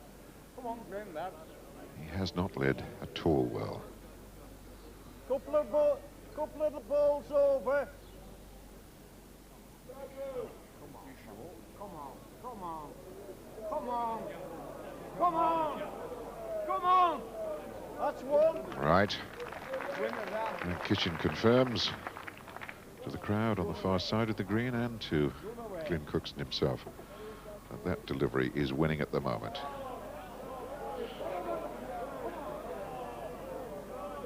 Not going to arrive. There is a little downhill finish. And it runs away once you get past the jack. So they have to be careful coming down here now. This is 2. Yes, it is. Well, once again, Cookson has the opportunity to start putting some points on the board. 9-13, he's down. Well, one for the album. Finding a little difficulty getting things framed up there.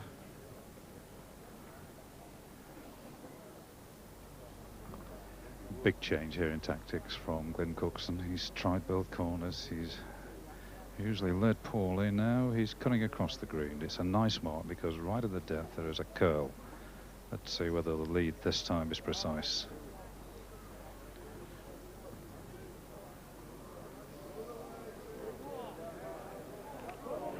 Run a bit, run a bit. Right on the button.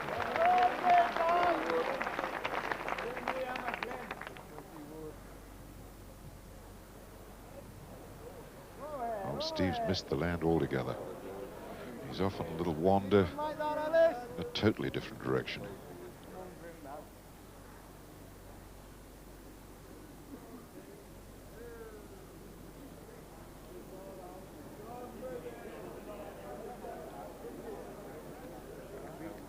Well, here the reverse has happened for Cookie. He gets his first one in, but couldn't couple up with it. But surely he must count on this end.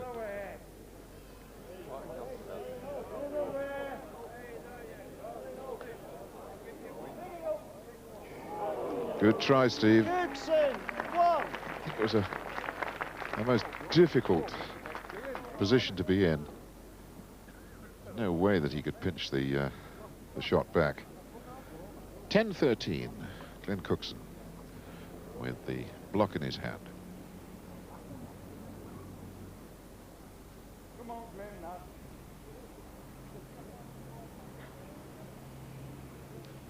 And into this little gully in the midsection of the green and down to our right.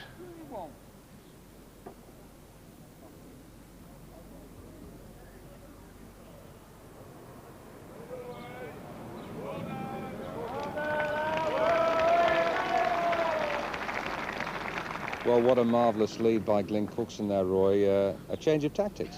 Yes, it's something that I was thinking he should have done some ends ago, really, and he's coming down the fast side of the green, and although it appears to be a very good lead, it's what we call a good baton. It's right at the side of the jack.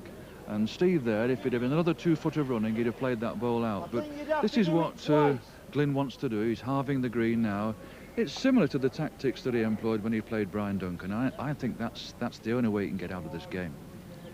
13-10, he's got within striking distance, hasn't he now? Certainly has, yes. If he can count this end, he can go back up the green and maybe catch Steve out the heavy way. And that isn't a bad ball, it's in the way. Steve's having a long look at this now, just wondering what he can do. What should he do? Well, a yard over's his ball. He can always play onto his own blue ball and chance that going on to the yellow one and counting the end. Plenty of running in this, Roy. He's nearly done it. Oh, I say. He's done it. That's stopped the rock. The outstanding expertise of Roy Armstrong spotting the shot and Steve Ellis delivering it.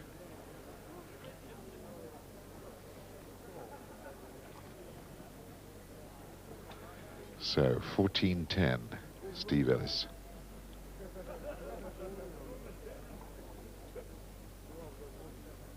And isn't it marvellous, Brian, after the rain that we've suffered all week, that here for the final the clouds have moved away and the sun's come out. Yes, let's not tempt Providence. It's certainly good bowling weather, though. Even the stiff breeze has dropped. The green is running.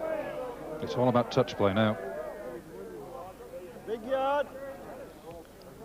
The tension, of course, down there, not only to receive the final accolade of winning the Greenalls Classic, but also that very pleasant £2,500 that goes to the winner.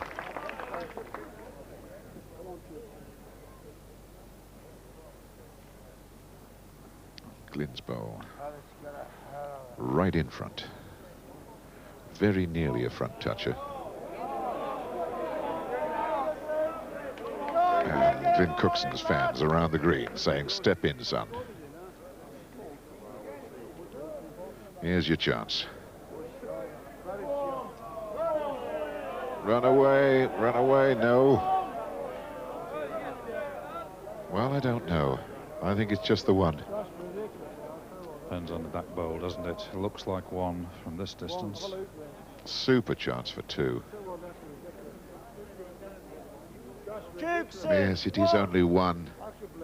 So Steve Ellis still with his nose in front. We're going to rejoin the match now with the score at 17-14. His advantage still 3 chalks.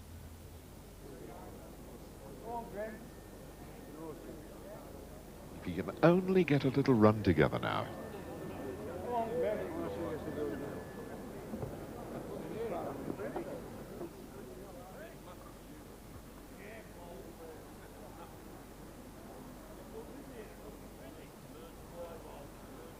Block sent off into the corner, down underneath the scoreboard.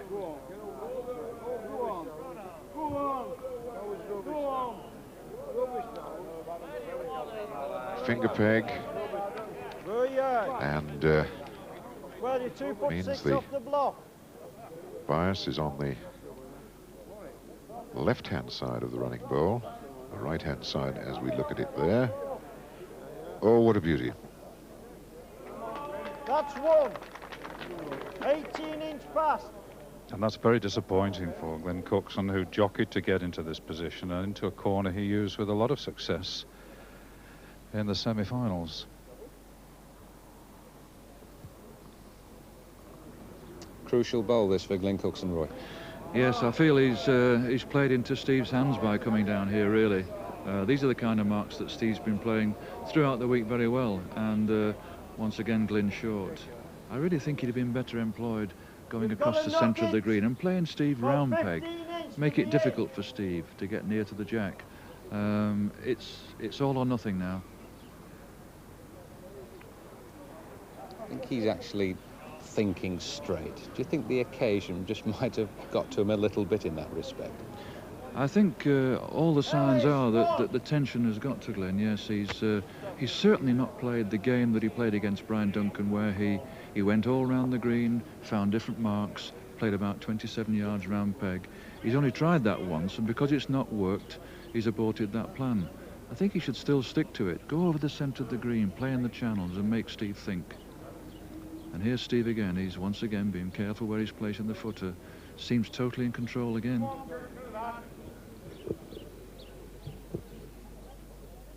Yes, well, it's fine to figure out what Glenn should do, but first he's got to win that block back. And Steve is certainly in the driving seat here at 18-14. He's got another good lead here. Oh, yes. That's super stuff, Brian, isn't it? We're well over 50 yards. Well, it is, and amazingly for Steve, he's playing it according to the book, isn't he? We think he's so unpredictable. He does the strangest things, and he admits that at times, as a tactician, he is unpredictable. This time, he's playing the marks well. He's leading extremely well. He's very much in control.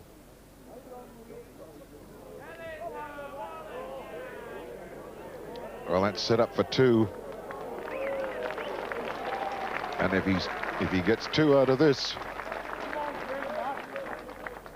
then he is just 1 point away from winning the prize. Cookson really has got to get in here. Missed it. Two more for Steve Ellis, and he's all but 14. 20-14, he leads. And it's a very, very despondent Glenn Cookson who comes down that green. Glenn did so well to get this far, but it certainly looks as though he isn't going any further. The scalp of Brian Duncan, the great name on his list of beaten men in this competition. But it's beginning to look now as though Glenn is going to wind up with the runners-up prize, the one that he took in the very first of these competitions when Norman Fletcher beat him in the final. Steve Ellis has got to grips with this green, I think it's fair to say, Brian, better than anybody else in the whole competition this week. I think so. I think the challenger, of course, was John Bancroft when he was steaming along, beating Stan Frith and Len Higginbottom. But really, Steve Ellis has shown us that he can come out of the Preston-Blackpool area and he can bowl difficult greens. And the claim that he only plays on the Waterloo, well, that's been smashed, hasn't it? Quite definitely. He can now put down Carmill as one of his good greens. And Cookie's put no pressure on Steve. That first bowl of his has run away by a mile.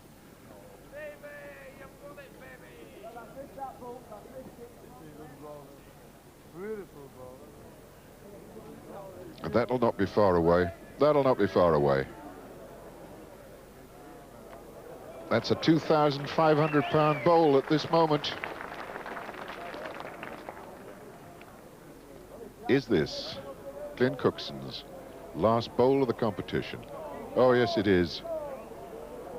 That is never going to arrive at all. It's Steve Ellis, the victory salute of the man from Preston in Lancashire. Steve Ellis has beaten Glenn Cookson really quite comprehensively with a score of 21-14. Superb week of bowling for Steve Ellis.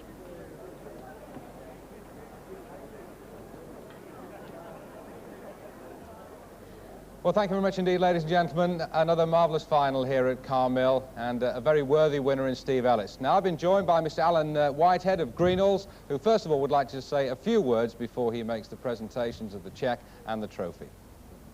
Thank you. Right, thank you, ladies and gentlemen. I won't keep you very long, but just firstly to say that how delighted we at Greenalls are in yet again staging the Greenalls Classic. I think it's about the 6th or 7th we've done, and we very much look forward to doing it again next year. I mustn't forget all you ladies and gentlemen who are standing around here and have stood around here in this weather that we've had, and thank you very much, because it's all right putting on a competition, but without the spectators, the atmosphere isn't there, and thank you very much for supporting us in it. Thanks very much. Thank you, Alan.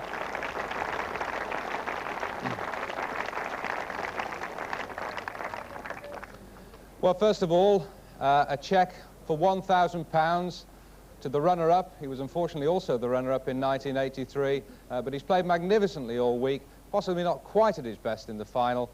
Glenn Cookson.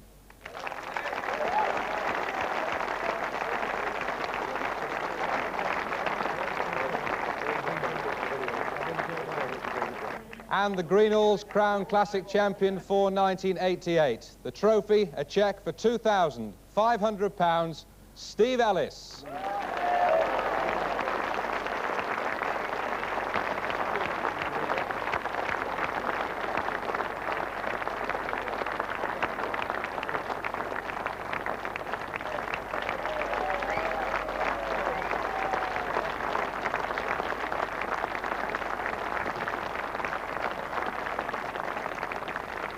Thank you very much, ladies and gentlemen. Steve, well done. Many congratulations.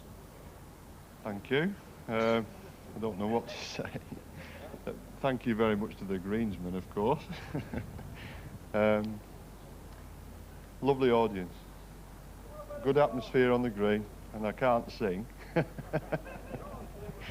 It's been an honour to take part in the event and to have my name put amongst all these great names that are already on this trophy. A lot of great names, actually, who've won this trophy, Steve. It clearly means a lot to you. You look quite emotional. Well, a little bit. Now, you won the Waterloo in 1984. You haven't won a major televised tournament since then. No. So it wasn't a one-off. Not really. Use your loaf a bit. Now, look, you played magnificently well all week, but in the second round, as I'm sure all the ladies and gentlemen here know, and those who've been watching at home, you were 20-15 down to Tony Gilroy. You could so easily have gone out in the second round. It just shows what a strange game it is.